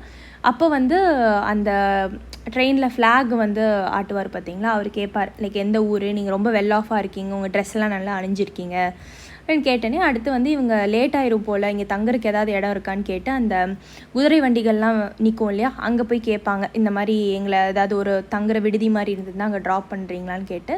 அப்போ இவங்க எடுத்தனே நீங்கள் என்ன காஸ்ட்டு அப்படின்னு கேட்பாங்க. அப்போ இவங்க எஸ்சின்னு சொல்லும் போது அவங்க ஒரு மாதிரியாக பார்ப்பாங்க. ஸோ இந்த மாதிரி சிச்சுவேஷன்லாம் வந்து அம்பேத்கருக்கு வந்து ஒரு மனசு உடையிற சிச்சுவேஷனாக இருந்திருக்கு. ஸோ ஏன் இப்படி பார்க்குறாங்க, ஏன் இப்படி பேசுகிறாங்க, இல்லை ஏற்ற முடியாது அப்படின்றாங்க. ஸோ அதுக்காக வந்து நிறைய ப்ரொவிஷன்ஸ் போராடி எடுத்துகிட்டு வராரு. So listed below are key features of the Indian Constitution. While reading this, keep in mind the above mentioned concerns of diversity, unity, socio-economic reform and representation that the authors of this document were grappling with. So என்ன சொல்கிறாங்கன்னா, ஒரு கான்ஸ்டியூஷனை தயாரிக்கும் போது நம்மளோட கான்ஸ்டியூஷனோட authors அந்த 300 பேருமே வந்து diversity, unity, socio economic reforms இதெல்லாம் மைண்டில் வச்சுட்டு தான் கான்ஸ்டியூஷனை கொண்டு வந்தாங்க. So try and understand the way in which they try to balance these concerns with their commitment to transforming independent India into a strong democratic society. இதையும் மைண்டில் வச்சுக்கணும். Plus ஒரு இண்டிபெண்ட் இந்தியாவாக மாறுறதுக்கு அந்த இந்தியா ஸ்ட்ராங்காக டெமோக்ராட்டிக்காக வந்து மாறணும். அதையும் மைண்டில் வச்சு ஒரு கான்ஸ்டியூஷன் எடுத்துகிட்டு வரணும். ஸோ நம்ம கான்ஸ்டியூஷனில் முக்கியமான ஆஸ்பெக்ட்ஸ் என்னென்னு பார்த்தீங்கன்னா ஃபெட்ரலிசம். ஸோ நீங்கள் வந்து ஃபெட்ரலிசம்னா என்ன அப்படிங்கிறத மைண்டில் ஒரு தடவை ரீகால் பண்ணி பாருங்கள். ஆல்ரெடி படிச்சிருப்பீங்க. So this refers to the existence of more than one level of government in the country. இப்போ பார்த்தீங்கன்னா இப்போ நம்ம இந்தியாவில் central government, state government, local government இருக்குது. ஸோ சென்ட்ரல் கவர்மெண்ட்டுங்கிறது யூனியன் கவர்மெண்ட், ஸ்டேட்டுங்கிறது இப்போ வேரியஸ் ஸ்டேட் கவர்மெண்ட்ஸ் இருக்குது. இப்போ தமிழ்நாடு, அப்புறம் ஆந்திரா, தெலுங்கானா, கேரளா, இந்த மாதிரி நம்மள்ட்ட நிறைய ஸ்டேட்ஸ் இருக்குது. லோக்கல் அப்படின்னா நம்ம ஸ்டேட் கவர்மெண்ட்குள்ளே வந்து பஞ்சாயத், முனிசிபாலிட்டிஸ், பஞ்சாயத்துன்னு சொல்லி பிரிக்கிறாங்க. 1991 தான் இந்த லோக்கல் கவர்மெண்ட்டுங்கிற கான்செப்டே எடுத்துகிட்டு வராங்க. அதுக்கு முன்னாடி லோக்கல் கவர்மெண்ட் இந்தியாவில் கிடையாது. ஸோ இந்த மாதிரி 3 டயர் கவர்மெண்ட் வந்து நம்ம இந்தியாவில் இருக்குது. ஸோ ஃபெடரலிசம் அப்படின்னா என்னென்னா, ஒரு யூனியன் கவர்மெண்ட்டை விட அதை விட அதிகமாக ஒரு 2-3 கவர்மெண்ட் இருந்தது ஒரு நாட்டில் அப்படின்னா அதுதான் ஃபெட்ரல் டைப் ஆஃப் கவர்மெண்ட்டுன்னு சொல்லுவாங்க. So in India we have governments at the state level and at the center. Panchayati Raj is the third tier of government and we are already படிச்சிட்டோம் அப்படிங்கிறாங்க. We looked at the functioning of the state government in your class 7 book and this year we'll read more about the central government அப்படிங்கிறது சொல்கிறாங்க. So அடுத்து என்ன சொல்ல வராங்கன்னா, the vast number of communities in India meant that the system of government needed to be devised that did not involve only person sitting in the capital of New Delhi. இப்போது நம்ம இந்தியாவுக்குள்ளே வந்து ஒரு vast area இருக்குது, அவ்வளோ communities இருக்குது, அவ்வளோ regions இருக்குது, உள்ள அவ்வளோ வில்லேஜஸ் இருக்குது, அவ்வளோ டிஸ்ட்ரிக்ஸ் இருக்குது. ஸோ டெல்லியிலேருந்து மட்டுமே கவர்மெண்ட் செயல்பட்டால் ஒர்க் ஆகாது. And making decisions for every ஒன்னுங்கிறது பாசிபிளே இல்லை டெல்லியில் உட்காந்துட்டு. Instead it was important to have another level of government in the states. So that decisions could be made for that particular area. So என்னென்னா, இப்போ ஸ்பெசிஃபிக்காக ஒரு செட் ஆஃப் ஏரியாவை இந்த கவர்மெண்ட், இந்த ஸ்டேட் கவர்மெண்ட் பிரிச்சுன்னா அவங்களுக்கான லாஸை மேக் பண்ணிப்பாங்க. So while each state in India enjoys autonomy in exercising powers on certain issues, subjects of national concern require that all of these states follow the law of the central government. இதுதான் உங்களுக்கு அடுத்து முக்கியமான விஷயம். இப்போ நான் சொல்கிறது வந்து note பண்ணிக்கோங்க. நம்மளோட கான்ஸ்டியூஷனில் நிறைய ஷெட்யூல்ஸ் இருக்குது, SCHDULAS. ஸோ அதில் ஷெட்யூல் 7ல் 3 லிஸ்ட்டை பற்றி பேசுகிறாங்க. ஸோ ஒன்று யூனியன் லிஸ்ட், இன்னொன்று ஸ்டேட் லிஸ்ட், இன்னொன்று கன்கரண்ட் லிஸ்ட். ஓகேங்களா? ஷெட்யூல் 7ல் இது ப்ரீவியஸ் இயர் UPSC கொஸ்டின், TNPSCயில் நிறைய தடவை கேட்டாங்க. So union list, state list, concurrent லிஸ்ட்னால் என்னென்னா, இப்போ யூனியன் லிஸ்ட்டில் டிஃபென்ஸ் அப்படிங்கிற ஒரு மேட்டர் இருக்குது. ஸோ அது வந்து பார்லிமெண்ட் மட்டும் தான் லாஸ் மேக் பண்ணுவாங்க, சென்டரில் பார்லிமெண்ட். இப்போ ஸ்டேட் லிஸ்ட்டில் சர்டன் ப்ரொவிஷன்ஸ் இருக்கும். ஸோ அதை இப்போ ஸ்டேட்டில் வந்து போலீஸ் அப்படிங்கிற ப்ரொவிஷன் இருக்குது. ஸோ அது நம்மளோட ஸ்டேட் லெஜிஸ்லேட்டிவ் அசம்பிளி மட்டும்தான், MLAஸ்லாம் இருப்பாங்க இல்லையா ஒரு பாடிக்குள்ளே, அவங்க மட்டும்தான் லாஸ் மேக் பண்ணும். கன்கரண்ட் லிஸ்ட் அப்படின்னா parliament plus state government, state legislative assembly 2 பேருமே லாஸ் மேக் பண்ணலாம். அதுதான் இங்கே சொல்ல வராங்க. இப்போ ரொம்ப முக்கியமான விஷயங்கள்லாம் யூனியன் லிஸ்ட்டில் தான் இருக்கும், அது ஸ்டேட் கண்டிப்பாக ஃபாலோ பண்ணணும். இப்போ உங்கள்கிட்ட உங்களுக்கு ஒரு டவுட் வரும், கன்கரண்ட் லிஸ்ட்டில் இருக்கிறது 2 பேருமே லாஸ் மேக் பண்ணிக்கலாங்கிறீங்களே, அப்போ ஒன்ஸ் வந்து ஸ்டேட் லெஜிஸ்லேச்சரும் மேக் பண்ணுறாங்க, பார்லிமெண்ட்லேயும் அதை லா மேக் பண்ணுறாங்கன்னா யாரோட லா வந்து செயல்முறைக்கு வரும்னா பார்லிமெண்ட்டோட தான். அதை தான் இங்கே சொல்கிறாங்க, follow the laws of the central government. So the constitution contains lists that detail the issue that each tier of the government can make laws on. அதுதான் இங்கே சொல்ல வராங்க. In addition, the constitution also specifies where each tier of government can get the money from for the work that it does. So என்னென்னா, இப்போ central கவர்மெண்ட்டுக்கு எங்கெல்லாம் காசு வரணும், டேக்ஸ் மூலயமா எந்தெந்த டேக்ஸ் தான் கலெக்ட் பண்ணலாம், ஸ்டேட் கவர்மெண்ட்டுக்கு எங்கெங்கேருந்தெல்லாம் காசு வரும், அந்த காசை எப்படி பயன்படுத்துறது, இது எல்லாமே ஸ்பெசிஃபிக்காக கொடுத்துருப்பாங்க. Under federalism, the states are not merely agents of the federal government but draw their autonomy from the constitution as well. So என்ன சொல்கிறாங்கன்னா, இந்த ஃபெட்ரலிசம் அப்படிங்கிற கான்செப்டில் ஸ்டேட் கவர்மெண்ட்ஸ் வந்து ஏஜென்ட்ஸ் கிடையாது, சென்ட்ரல் கவர்மெண்ட்டோட ஏஜென்ட்ஸ் கிடையாது, ஓகேங்களா. பட் அவங்களோட அத்தாரிட்டியை, தனிப்பட்ட அந்த தன்மையை எங்கேருந்து எடுக்கிறாங்கன்னா கான்ஸ்டியூஷன்லேருந்து எடுக்கிறாங்க. All persons in India are governed by law and policies made by each of these levels of government. So என்ன சொல்கிறாங்கன்னா, சென்ட்ரல் கவர்மெண்ட்டில் இருக்கிற லாஸை வந்து உள்ளுக்குள்ளே இருக்கிற மக்கள் எல்லாருமே ஃபாலோ பண்ணும். அந்த ரெஸ்பெக்டிவ் ஸ்டேட் கவர்மெண்ட் போடுற லாஸையும் அந்த ஸ்டேட்குள்ளே அந்த மக்கள் வந்து ரெஸ்பெக்ட் பண்ணி அதை ஃபாலோ பண்ணணும் அப்படிங்கிறாங்க. ஸோ இந்த லெஃப்ட் சைடில் கொடுத்துருக்காங்க பாருங்கள். When the Constituent Assembly adopted the principle of universal adult franchise. So உங்கள்கிட்ட நான் கேட்குறது என்னென்னா, இந்த யூனிவர்சல் அடல்ட் ஃப்ரான்ச்சைஸ்னால் என்னது அப்படின்னு கேட்க வரேன். ஸோ உங்களுக்கு அது தெரியும் அப்படின்னா மைண்டில் யோசிச்சுக்கோங்க, ரீகால் பண்ணி பாருங்கள்.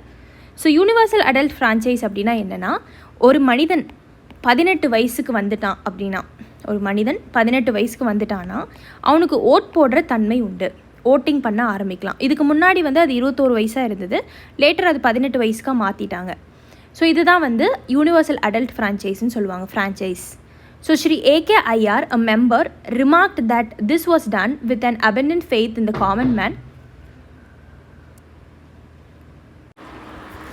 ஸோ என்ன சொல்ல வராங்க அப்படின்னா, இந்த we are not agents. இந்த ஸ்டேட் கவர்மெண்ட் அப்படிங்கிறவங்க வந்து ஏஜென்ட்ஸ் கிடையாது, பட் அவங்களோட பவர் கான்ஸ்டியூஷன்லேருந்து எடுத்துக்கிறாங்க அப்படிங்கிறாங்க. சாரி, நான் இது முடிச்சிட்டேன்.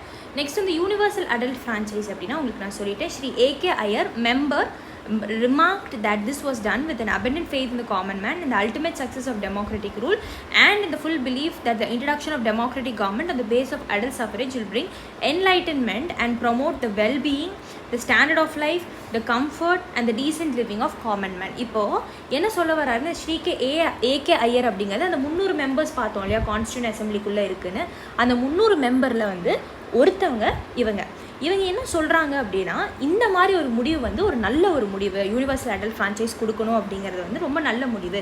ஏன் அப்படின்னா, இது எல்லாத்தோட நலனுக்காகவும் நம்ம யோசிக்கிறோம்.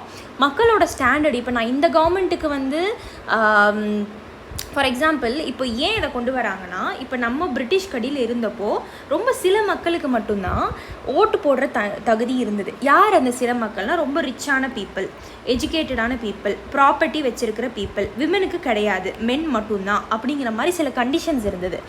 பட் ஒன்ஸ் நம்ம இண்டிபெண்டன்ஸ் வாங்கின உடனே யூனிவர்சல் அடல்ட் ஃப்ரான்ச்சைஸ் கொடுத்தாச்சு. இர்ரெஸ்பெக்டிவ் ஆஃப் நீங்கள் ரிச்சோ போரோ எஜுகேட்டடோ அன்எஜுகேட்டடோ விமனோ மென்னோ இதெல்லாமே வந்து கணக்கில் எடுத்துக்க மாட்டோம்.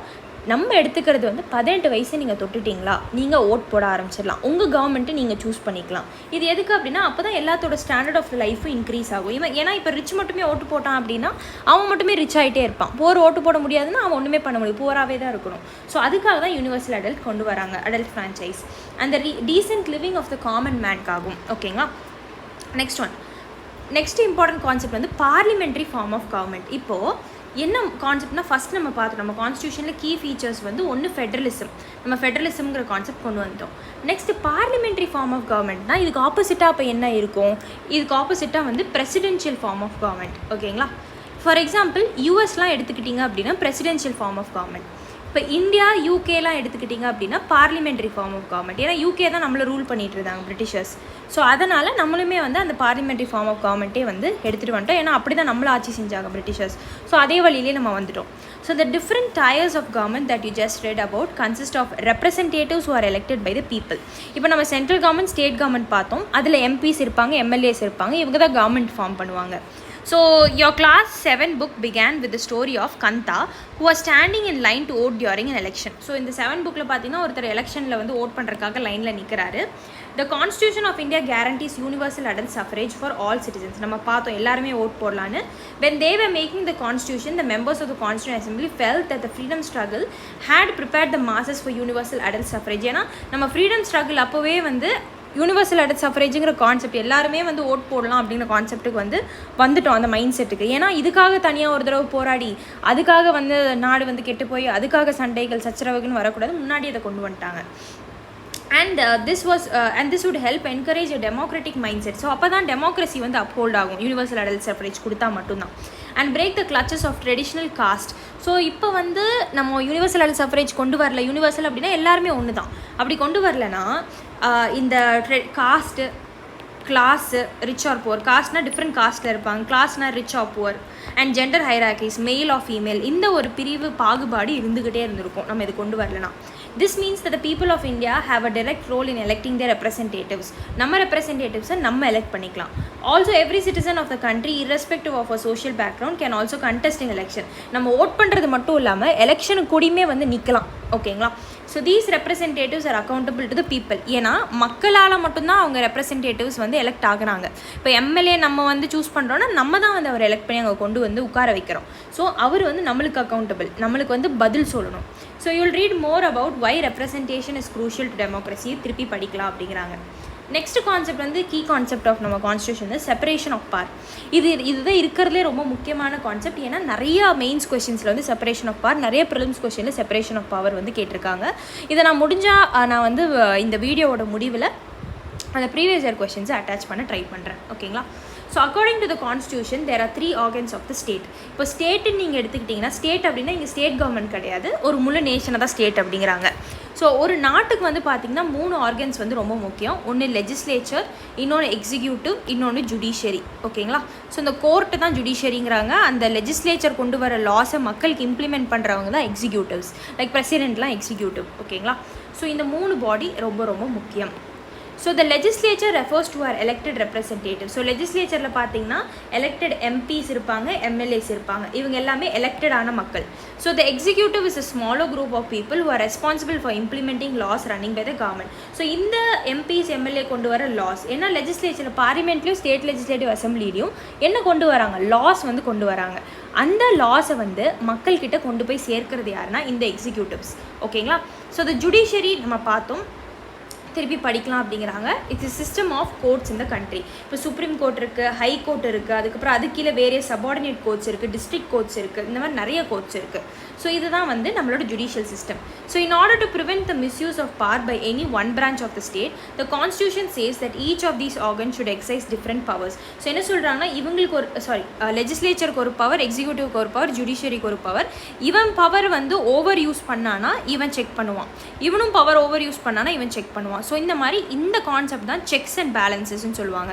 செக்ஸ் அண்ட் பேலன்சஸ் பவரை செப்பரேட் பண்ணி, இப்போ இவங்க லா மேக்கிங், இவங்க லா இம்ப்ளிமெண்டிங், ஜுடிஷியரி வந்து இதில் ஏதாவது தப்புகள் நடந்தது அப்படின்னா அது ஜுடிஷியரிக்கு போகும். ஸோ இது வந்து கரெக்டிங் ஜஸ்டிஸ் சிஸ்டம். ஸோ இதை வந்து ப்ராப்பராக பார்த்துப்பாங்க.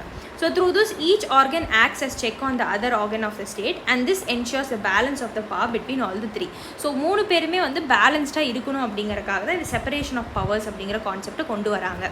ஓகேங்களா? ஸோ இங்கே பார்த்தீங்கன்னா members of the Constituent Assembly feared that the executive might become too strong and ignore its responsibility to the legislature. ஏன்னா இப்போ லெஜிஸ்லேச்சருக்குள்ளே தான் எக்ஸிக்யூட்டிவே இருப்பாங்க. லெஜிஸ்லேச்சர் இப்போ பார்லிமெண்ட்லையும் ஸ்டேட் லெஜிஸ்லேட்டிவ் அசம்பிளிக்குள்ளே தான் யார் இருக்கிறாங்க, எக்ஸிக்யூட்டிவ். ஏன்னா இப்போ பிரசிடென்ட் பார்த்தீங்கன்னா is an integral part of the parliament. Parliament previous year question பார்த்தீங்கன்னாவே ஹூ மேக்ஸ் அப் த பார்லிமெண்ட்டுன்னு கேட்டிங்க அப்படின்னா லோக்சபா ப்ளஸ் ராஜ்யசபா மட்டும் தான் பார்லிமெண்ட். ஆனால் இல்லை, பிரசிடென்ட்டும் சேர்த்து 3 பேருமே பார்லிமெண்ட். அப்போது லெஜிஸ்லேச்சர் கூட எக்ஸிக்யூட்டிவும் சேர்த்து வராங்க. ஸோ எங்கே இந்த எக்ஸிக்யூட்டிவ் நாளைக்கு வந்து ஓவர் பவர் ஆகி அவங்களோட ரெஸ்பான்சிபிலிட்டி, லெஜிஸ்லேச்சர் கூட இருக்கிற ரெஸ்பான்சிபிலிட்டி இக்னோர் பண்ணிடுவாங்களோ அப்படிங்கிற பயம் இருந்துகிட்டே தான் இருந்தது. So the assembly therefore included number of provisions in constitution to limit and control the action taken by the executive branch of the government as a whole. So இவங்களை வந்து check பண்ணணும், இவங்களை வந்து ஓவராக அவங்க பவர் யூஸ் பண்ணியிருக்கூடாது. கான்ஸ்டியூஷன்லேயே வந்து அவங்களை check பண்ணுறதுக்காக நிறைய ப்ரொவிஷன்ஸ் கொடுத்துருக்காங்க. ஸோ இந்த அபவ் ஃபோட்டோ வந்து அதுதான் அப்படின்னு சொல்கிறாங்க. ஸோ இங்கே என்ன சொல்கிறாங்கன்னா, ஸ்டேட் அப்படிங்கிறது வந்து இந்த இடத்துல நீங்கள் ஸ்டேட் கவர்மெண்ட் கிடையாது. ரேதர் ஸ்டேட் அப்படிங்கிறது என்ன அப்படின்னா, we use the state, we are trying to distinguish from the government. So government வேறு, ஸ்டேட் வேறு. ஸ்டேட்டுங்கிறது ஒரு பெரிய ஒரு என்டிட்டி, கவர்மெண்ட் அப்படிங்கிறது ஒரு குட்டி entity. So government is responsible for administering and enforcing laws. The government can change with election. So இப்போ போன டைமில் வந்து இப்போது 4 ஆண்டுகள் 5 ஆண்டுகள்னு சொல்லி இருக்கும். ஸோ போன டைமில் இப்போ ஏடிஎம்கே இருக்குன்னா இந்த டைமில் டிஎம்கே. ஸோ இந்த இடத்துல கவர்மெண்ட் வேறு. ஓகேங்களா? பட் ஸ்டேட் அப்படிங்கிறது என்னென்னா, அந்த other hand refers to the political institution that represents sovereign people who ஆக்கிபை a definite territory. இப்போ இந்தியா அப்படின்னு ஒரு கான்செப்ட் இருக்குது. அந்த இந்தியா அப்படிங்கிற கான்செப்ட்குள்ளே நம்ம ஒரு கான்ஸ்டியூஷன் ஃபாலோ பண்ணுறோம், அதுக்குள்ளே வந்து ஒரு பொலிட்டிக்கல் சிஸ்டம் இருக்குது. ஸோ இதுதான் நம்ம ஸ்டேட்டுன்னு சொல்லுவோம். ஓகேங்களா? We can thus speak of the Indian state, the Nepali state அந்த மாதிரி. So the Indian state as a democratic form of government. So இதுக்குள்ளே என்ன டைப் ஆஃப் கவர்மெண்ட் இருக்குது அப்படின்னா, we have a democratic form of government. So the government for the government or the executive is one part of the state. ஏன்னா இப்போ நம்ம பார்த்தோம் இப்போ government அப்படிங்கிறது கவர்மெண்ட் ஆர் த எக்ஸிக்யூட்டிவ், ஏன்னா எக்ஸிக்யூட்டிவ் தான் வந்து அந்த லாஸை இம்ப்ளிமெண்ட் பண்ணுறாங்க, லாஸை கவர்ன் பண்ணுறாங்க, அதனால எக்ஸிக்யூட்டிவ் தான் நம்ம கவர்மெண்ட்டுன்னு சொல்லுவோம். ஓகேங்களா? So is one part of the state. The state refers to more than just the government and cannot be used interchangeably with it. ஸோ ஸ்டேட்னா நிறைய பேர் கவர்மெண்ட்டு நினச்சிப்பீங்க, அப்படி நினைக்காதீங்க, அது தப்பு. அதுதான் இதில் சொல்ல வராங்க. ஓகேங்களா? நெக்ஸ்ட் வந்து முக்கியமான கான்செப்ட் நம்ம வரது வந்து ஃபண்டமெண்டல் ரைட்ஸ். ஸோ இது ஆல்ரெடி உங்களுக்கு நான் சொல்லிட்டேன் ஃபண்டமெண்டல் ரைட்ஸ் பற்றி. The session on fundamental rights has often been referred to as the conscience of the Indian constitution. Conscience அப்படின்னா என்ன அப்படின்னா, இப்போ நம்மளுக்குன்னு ஒரு தாட் ப்ராசஸ் இருக்கும். ஸோ அந்த முக்கியமான தாட் ப்ராசஸ் தான் ஃபண்டமெண்டல் ரைட்ஸ் அப்படின்னு சொல்கிறாங்க. So colonial rule had created a certain suspicion of the state in the minds of the nationalist and they wanted to ensure that a set of written rights would guard against the misuse of the state power in independent India. Fundamental rights therefore protect citizens against the arbitrary and absolute exercise of power by the state. இப்போ நம்ம state பார்த்தோம் இல்லையா, அந்த state வந்து மக்களை over power பண்ணிடக்கூடாது, மக்களை வந்து மக்களுக்கான ரைட்ஸை கொடுக்காம அவங்க ஓவர் பவர் பண்ணிட்டாங்கன்னா மக்கள் இங்கே வாழவே முடியாது. ஸோ அதுக்காக கொண்டு வந்தது தான் இந்த fundamental rights. So the constitution thus guarantees the rights of individuals against the states as well as against other individuals. So இதுதான் உங்களுக்கு ரொம்ப முக்கியமான கான்செப்ட். ப்ரீவியஸ் இயர் யூபிஎஸ்சி கொஸ்டினில் n நம்பர் ஆஃப் டைம்ஸ் கேட்டிருக்காங்க.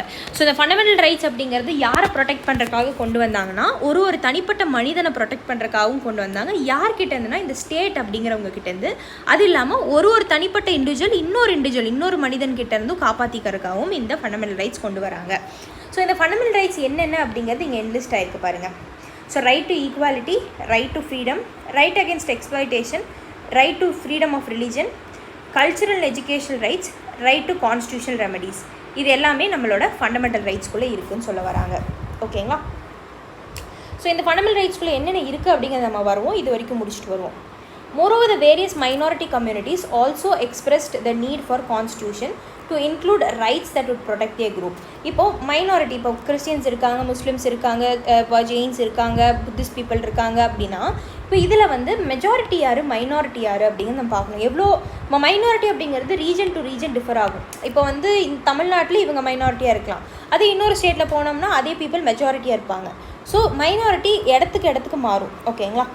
So the constitution therefore also guarantees the rights of minorities against majority. So யார் minority யார் majority அப்படிங்கிறது பார்த்து constitution protection கொடுக்குது. As Dr. Ambedkar has said about these fundamental rights, their objective is twofold. So Dr. Ambedkar திருப்பி என்ன சொல்லியிருக்காருன்னா, இந்த fundamental rights வந்து ஒரு காயினுக்கு ரெண்டு சைடு மாதிரி அப்படின்னு சொல்லியிருக்காரு. The first objective is that every citizen must be in a position to claim those rights. So என்னோட ரைட்ஸ் வந்து என்கிட்டருந்து பிடுங்கிட்டாங்க அப்படின்னா என்னோட ரைட்ஸ்க்காக நான் தான் போராடணும். And secondly, these rights must be binding upon every authority that has got the power to make laws.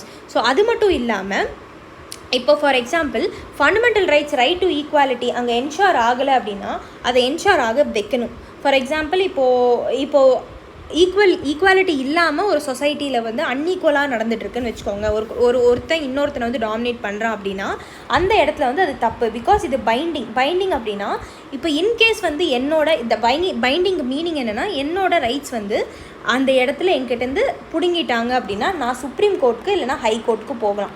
அதுதான் இதுக்கு பைண்டிங்கான meaning. ஏன்னா இப்போது நான் லாவை கொண்டு வந்துட்டேன், ஃபண்டமெண்டல் ரைட்ஸ்ன்னு நான் கொண்டு வந்து வச்சுருக்கேன், ஆனால் அது வெறும் பேப்பரில் மட்டும் இருந்து என்ன பிரயோஜனம்? ஸோ அது என்கிட்டருந்து யாராவது பறிச்சிட்டாங்கன்னா அதுக்கு எனக்கு வந்து ஜஸ்டிஸ் வேணும், நியாயம் வேணும். அதுக்கு நான் எங்கே போகணும்? ஜுடிஷியரிக்கு போய் ஆகணும். அதுதான் இங்கே சொல்கிறாங்க.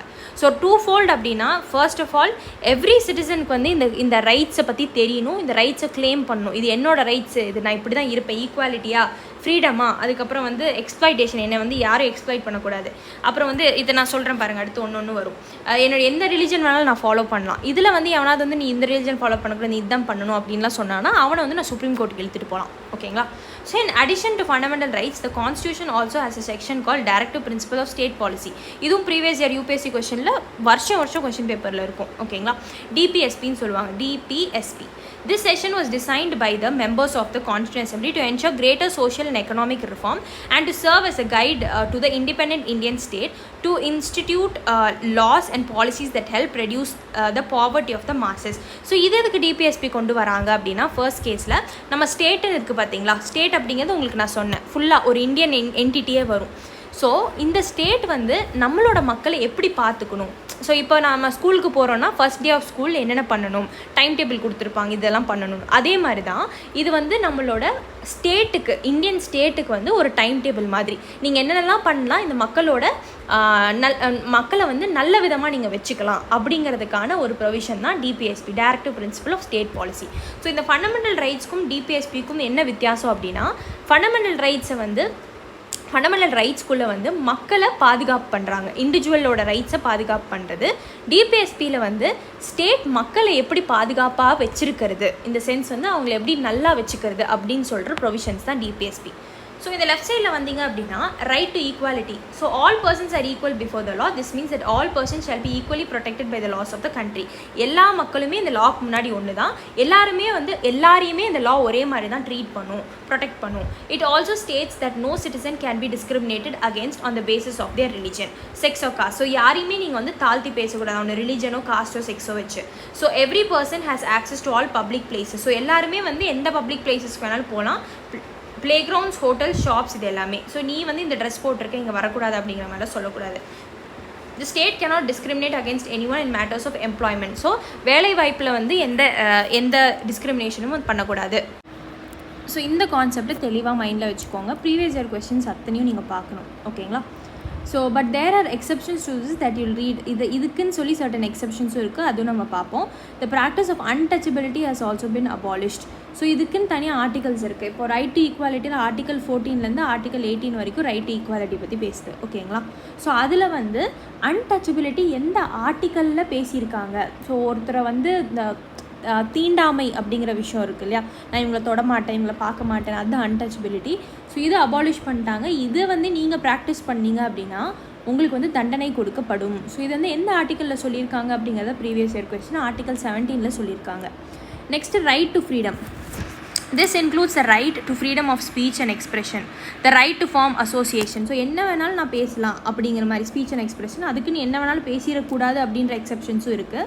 ஸோ அசோசியேஷன், நான் ட்ரேட் அசோசியேஷன் மாதிரி ஃபார்ம் பண்ணலாம், ஃப்ரீயாக மூவ் பண்ணலாம் ஒரு part of the country to இன்னொரு பார்ட் ஆஃப் த கண்ட்ரி, எங்கே வேணாலும் நான் தங்கிக்கலாம். அந்த right to practice any profession, நான் எந்த ஆக்குபேஷன், ப்ரொஃபஷன், பிஸ்னஸ் ஆனல் நான் என்ன பண்ணலாம், ஃபாலோ பண்ணிக்கலாம். ரைட் அகேன்ஸ்ட் எக்ஸ்ப்ளாய்டேஷன் அப்படின்னா இட் ப்ராஹிபிட்ஸ் டிராஃபிக்கிங். இந்த கடத்தல் இருக்கும் பார்த்தீங்களா, கடத்தல் பண்ணக்கூடாது. ஃபோர்ஸ்டு லேபர், ஸ்லேவ்ஸ் மாதிரி யாரையும் நீங்கள் ட்ரீட் பண்ணக்கூடாது. Children working under the age of 14, 14 வயசு கீழே குழந்தைங்கள ஒர்க் பண்ண வைக்கக்கூடாது. இது எல்லாமே ஆஃபென்ஸ், ஓகேங்களா? So right to freedom of ரிலிஜன்னா எந்த ரிலிஜன் வேணாலும் நான் ப்ராக்டிஸ் பண்ணலாம், ப்ரொஃபஸ் பண்ணலாம், ப்ரொபகேட் பண்ணலாம், பரப்பவும் செய்யலாம் அப்படிங்கிறாங்க. கல்ச்சரல் எஜுகேஷன் ரைட்ஸ்குள்ளே என்ன வரும்னா மைனாரிட்டிஸ்க்கு மோஸ்ட்டாக ஆல் மைனாரிட்டிஸ், வெதர் நீங்கள் ரிலீஜியஸ் மைனாரிட்டி இல்லை லிங்குவிஸ்டிக். ரிலீஜியஸ் அப்படின்னா இப்போ வந்து முஸ்லீம்ஸ் வந்து இங்கே மைனாரிட்டி. லிங்குவிஸ்டிக் அப்படின்னு பார்த்தீங்கன்னா லாங்குவேஜில் யார் இங்கே மைனாரிட்டியாக இருக்கிறாங்க, இவங்க அவங்களோட ஓன் எஜுகேஷன் இன்ஸ்டிடியூஷனை செட்டப் பண்ணலாம், அவங்களோட லாங்குவேஜையும் ரிலீஜனையும் ப்ரிசர்வ் பண்ணுறக்காக, ஓன் கல்ச்சரை வந்து ப்ரிசர்வ் பண்ணுறக்காக. கான்ஸ்டியூஷனல் ரெமடிஸ் அப்படின்னா என்னென்னா, சுப்ரீம் கோர்ட்டுக்கு, ஹை கோர்ட்டுக்கு நீங்கள் உங்களோட இங்கே மேலே கொடுத்துருக்க எந்த ஃபண்டமெண்டல் ரைட் வயலேட் ஆனாலும், யாராவது உங்கள் ஃபண்டமெண்டல் ரைட்டை வந்து வயலேட் பண்ணிட்டாங்க, உங்களை வந்து எக்ஸ்ப்ளாய்ட் பண்ணிட்டாங்க, இல்லை வந்து ஈக்குவலாக ட்ரீட் பண்ணல, அன்டச்சபிலிட்டி வந்து ப்ராக்டிஸ் பண்ணிட்டாங்க அப்படின்னா நீங்கள் அவங்க மேலே கேஸ் போட்டு சுப்ரீம் கோர்ட், ஹை கோர்ட் வரைக்கும் நீங்கள் எடுத்துகிட்டு போகலாம், ஓகேங்களா? ஸோ அதை தான் இங்கே சொல்லியிருக்காங்க. ஸோ இதுதான் வந்து நம்மளோட 4th கீ ஆஸ்பெக்ட் ஆஃப் நம்மளோட கான்ஸ்டியூஷன். நெக்ஸ்ட்டு செக்யூலரிசம்ங்கிற கான்செப்ட் தான் லாஸ்ட் பார்ட்டு. இதில் என்ன சொல்கிறாங்கன்னா, a secular state is one in which the state does not officially promote any one religion as a state religion. இப்போ இந்தியான்னு எடுத்துக்கிட்டிங்கன்னா, இந்தியாவில் வந்து என்ன இல்லைனா ஸ்டேட் ரிலிஜன் கிடையாது. இப்போ ஹிந்துவிசம், கிறிஸ்டியானிட்டி, இஸ்லாமிசம்னு அவங்க ப்ரொபகேட் பண்ண மாட்டாங்க, ப்ரொமோட் பண்ண மாட்டாங்க. So you'll now understand the ways in which a country's history often determines the kind of constitution the country adopts for itself. History அப்படின்னா நம்மளோட பாஸ்ட்டை வச்சு தான் நம்ம கான்ஸ்டியூஷனை ரெடி பண்ணியிருக்கோம், அதில் என்னென்ன பிழைகள் வந்து பண்ணியிருக்கோமோ அதை வச்சு ரெக்டிஃபை பண்ணணும் அப்படிங்கிறதுக்காக தான். Constitution plays a crucial role in laying out the ideals that we would like all citizens of a country to adhere to, including the representatives that we elect to rule us. So நம்ம கான்ஸ்டியூஷனில் கொடுக்குற விஷயங்கள் வந்து எல்லா மக்களுமே வந்து follow பண்ணுற மாதிரி இருக்கணும். Just like the game of football, a change of constitutive rules will affect the game. Indian constitution has been changed over the years to reflect new concerns of the polity. இப்போது 1947 இருக்கிற மாதிரியே 2023 India இருக்கான்னு பார்த்தீங்கன்னா இல்லை. So கான்ஸ்டியூஷனில் இருக்கிற பழைய விஷயங்களையும் நம்ம மாற்றி ஆகணும். அதனால தான் நம்ம கான்ஸ்டியூஷன் வந்து it is both rigid and ஃப்ளெக்சிபிள்னு சொல்லுவாங்க. ரிஜிடுக்கும் ஃப்ளெக்சிபிளுக்கும் என்ன மீனிங்னா, சில பார்ட்ஸ் ஆஃப் த கான்ஸ்டியூஷனை உங்களால் மாற்றவே முடியாது, சில ஆஸ்பெக்ட்ஸை உங்களால் மாற்ற முடியும்னு சொல்கிறாங்க. ஓகேங்களா. Offer a major change in the constitution means a change in the fundamental nature of the country. We saw in the case of the Nepal how it needs to adopt a new constitution after it has recently become a democratic society. இப்போ ஒரு மொனார்க்கிலேருந்து டெமோக்ராட்டிக்காக மாறிட்டாங்கன்னா, மொனார்க்கி கடியில் இருந்த கான்ஸ்டியூஷனே democracy அந்த நாடு வந்து follow பண்ண முடியாது, Nepal follow பண்ண முடியாது. புதுசான கான்ஸ்டியூஷனை தயாரிக்கணும், அதுதான் இங்கே சொல்ல வராங்க. So the different features of the Indian constitution outlined above involved complicated ideas that are not easy to grasp. Don't worry too much, இதை நம்ம திருப்பி வந்து ஹையர் கிளாஸஸில் படிக்கலாம் அப்படிங்கிறத சொல்லி இந்த லெசனை வந்து முடிச்சிடுறாங்க. இந்த above ஃபோட்டோ என்ன சொல்லுது அப்படின்னா, members signing copy of the constitution in the final session. So 1946லேருந்து 1949 வரைக்கும் நிறைய செஷன்ஸ் நடந்திருக்கும், கிட்டத்தட்ட 3 ஆண்டுகள். ஃபைனல் செஷனில் ஓகேப்பா இதுதான் நம்ம கான்ஸ்டியூஷனை சைன் பண்ணுறாங்க. The first photo from top மேலே பார்த்தீங்கன்னு வச்சுக்கோங்களேன். ஸோ மேலேருந்து என்ன சொல்கிறாங்கன்னா, Jawaharlal Nehru signing. The second photos doctor Rajendra Prasad, நம்மளோட ஃபஸ்ட் பிரசிடென்ட், அதுக்கப்புறம் of the constitution assembly. And the last photo shows the following persons from right to left வந்து Jairam Das Daulat Ram, minister for food and agriculture. Rajkumari Amrit Kaur health மினிஸ்டராக இருந்திருக்காங்க. டாக்டர் ஜான் மத்தாய் ஃபினான்ஸ் மினிஸ்டராக இருந்திருக்காங்க. சர்தார் வல்லபாய் பட்டேல் யார் அப்படின்னா deputy prime மினிஸ்டராக இருந்திருக்காரு. And behind him Shri Jagjivan Ram labour minister. இதெல்லாமே வந்து கேட்பாங்களா எக்ஸாம்லன்னு பார்த்தீங்கன்னா இல்லை, பட் இருந்தாலும் நம்ம கான்ஸ்டியூஷனில் இருக்கிற ஃபேமஸ் பர்சனாலிட்டிஸ் பற்றி உங்களுக்கு தெரிஞ்சிருக்கணும். சரிங்களா. ஸோ இந்த எக்ஸசைஸை முடிஞ்சால் நீங்கள் ஒர்க் அவுட் பண்ணி ஒரு 2 மார்க்ஸ்க்கு அந்த ரெஸ்பெக்டிவ் மார்க்ஸ் உங்களுக்கே தெரியும். ஸோ எழுதி பாருங்கள். அதோடு இந்த லெசனை முடிச்சுக்கலாம். ஓகேங்களா, லெசனை முடிச்சுக்கலாம். உங்களுக்கு இங்கே இம்பார்ட்டன்ட் க்ளாசரியில் இம்பார்ட்டன்ட் கான்செப்ட்ஸ்லாம் இங்கே கொடுத்துருக்காங்க, நான் மேலேயே உங்களுக்கு எக்ஸ்பிளைன் பண்ணிட்டேன். ஓகேங்களா. ஸோ சாப்டர் 2 அண்டர்ஸ்டாண்டிங் செக்யூலரிசம், இது நம்ம அடுத்த வீடியோவில் பார்ப்போம். அடுத்த வீடியோ வந்து it won't be a demo video. இது வந்து கோர்ஸில் ஜாயின் பண்ணவங்களுக்கு மட்டும் தான் இந்த கிளாஸ் கிடைக்கும். ஸோ நான் ஆல்ரெடி சொன்ன மாதிரி நம்மளோட ஸ்டடி படியில் வேரியஸ் லைவ் கிளாஸஸ் போயிட்டுருக்கு, ரெக்கார்டட் கிளாஸ் போயிட்டுருக்கு. ஸோ இதை பற்றின டீட்டெயில்ஸ் தெரியணும் அப்படின்னா நீங்கள் வாட்ஸ்அப் பண்ணியோ இல்லை கால் பண்ணியோ கேட்கலாம். அண்ட் முக்கியமான விஷயம் என்னென்னு பார்த்தீங்கன்னா, இப்போ நம்ம ஸ்டடி படியில் 2 to 3 o'clock வந்து கிளாஸஸ் போயிட்டுருக்கு. ஓகேங்களா. என்ன கிளாஸ் போயிட்டுருக்குன்னா, வித்யாபாரதி அப்படிங்கிற ஒரு கிளாஸ் போயிட்டுருக்கு. அந்த வித்யாபாரதி கிளாஸில் என்ன நடக்கும் அப்படின்னா, foundation course for UPSC. So அதை சொல்லி தருவாங்க. அண்ட் என்னோட கிளாஸ் வந்து 4 to 5 o'clock NCERT கிளாஸ் போயிட்டுருக்கு. ஸோ இன்கேஸ் நீங்கள் யாரும் கிளாஸ் அட்டென்ட் பண்ணலை அப்படின்னா தயவுசெய்து அட்டென்ட் பண்ணி பாருங்கள். 4 to 5 o'clock கிளாஸ் இருக்கும். ஸோ இந்த கிளாஸில் வந்து line by line, word by word, ஹிஸ்ட்ரியில் ஏன்ஷியன்ட் மெடிவல் மாடர்ன், ஜியோகிரஃபியில் 6 to 12, பாலிட்டி 6 to 12, எக்கனாமிக்ஸில் 9th to 12th கிளாஸஸ் வந்து எடுப்பேன். இதோட கோர்ஸ் ஃபீயும் நான் கீழே கொடுத்துருக்கேன். ஸோ உங்களுக்கு இன்னும் ஃபர்தர் டீட்டெயில்ஸ் வேணுன்னா நீங்கள் கால் பண்ணி கேட்கலாம். ஓகேங்களா. So thank you guys, thank you all for attending today's class. Have a good day.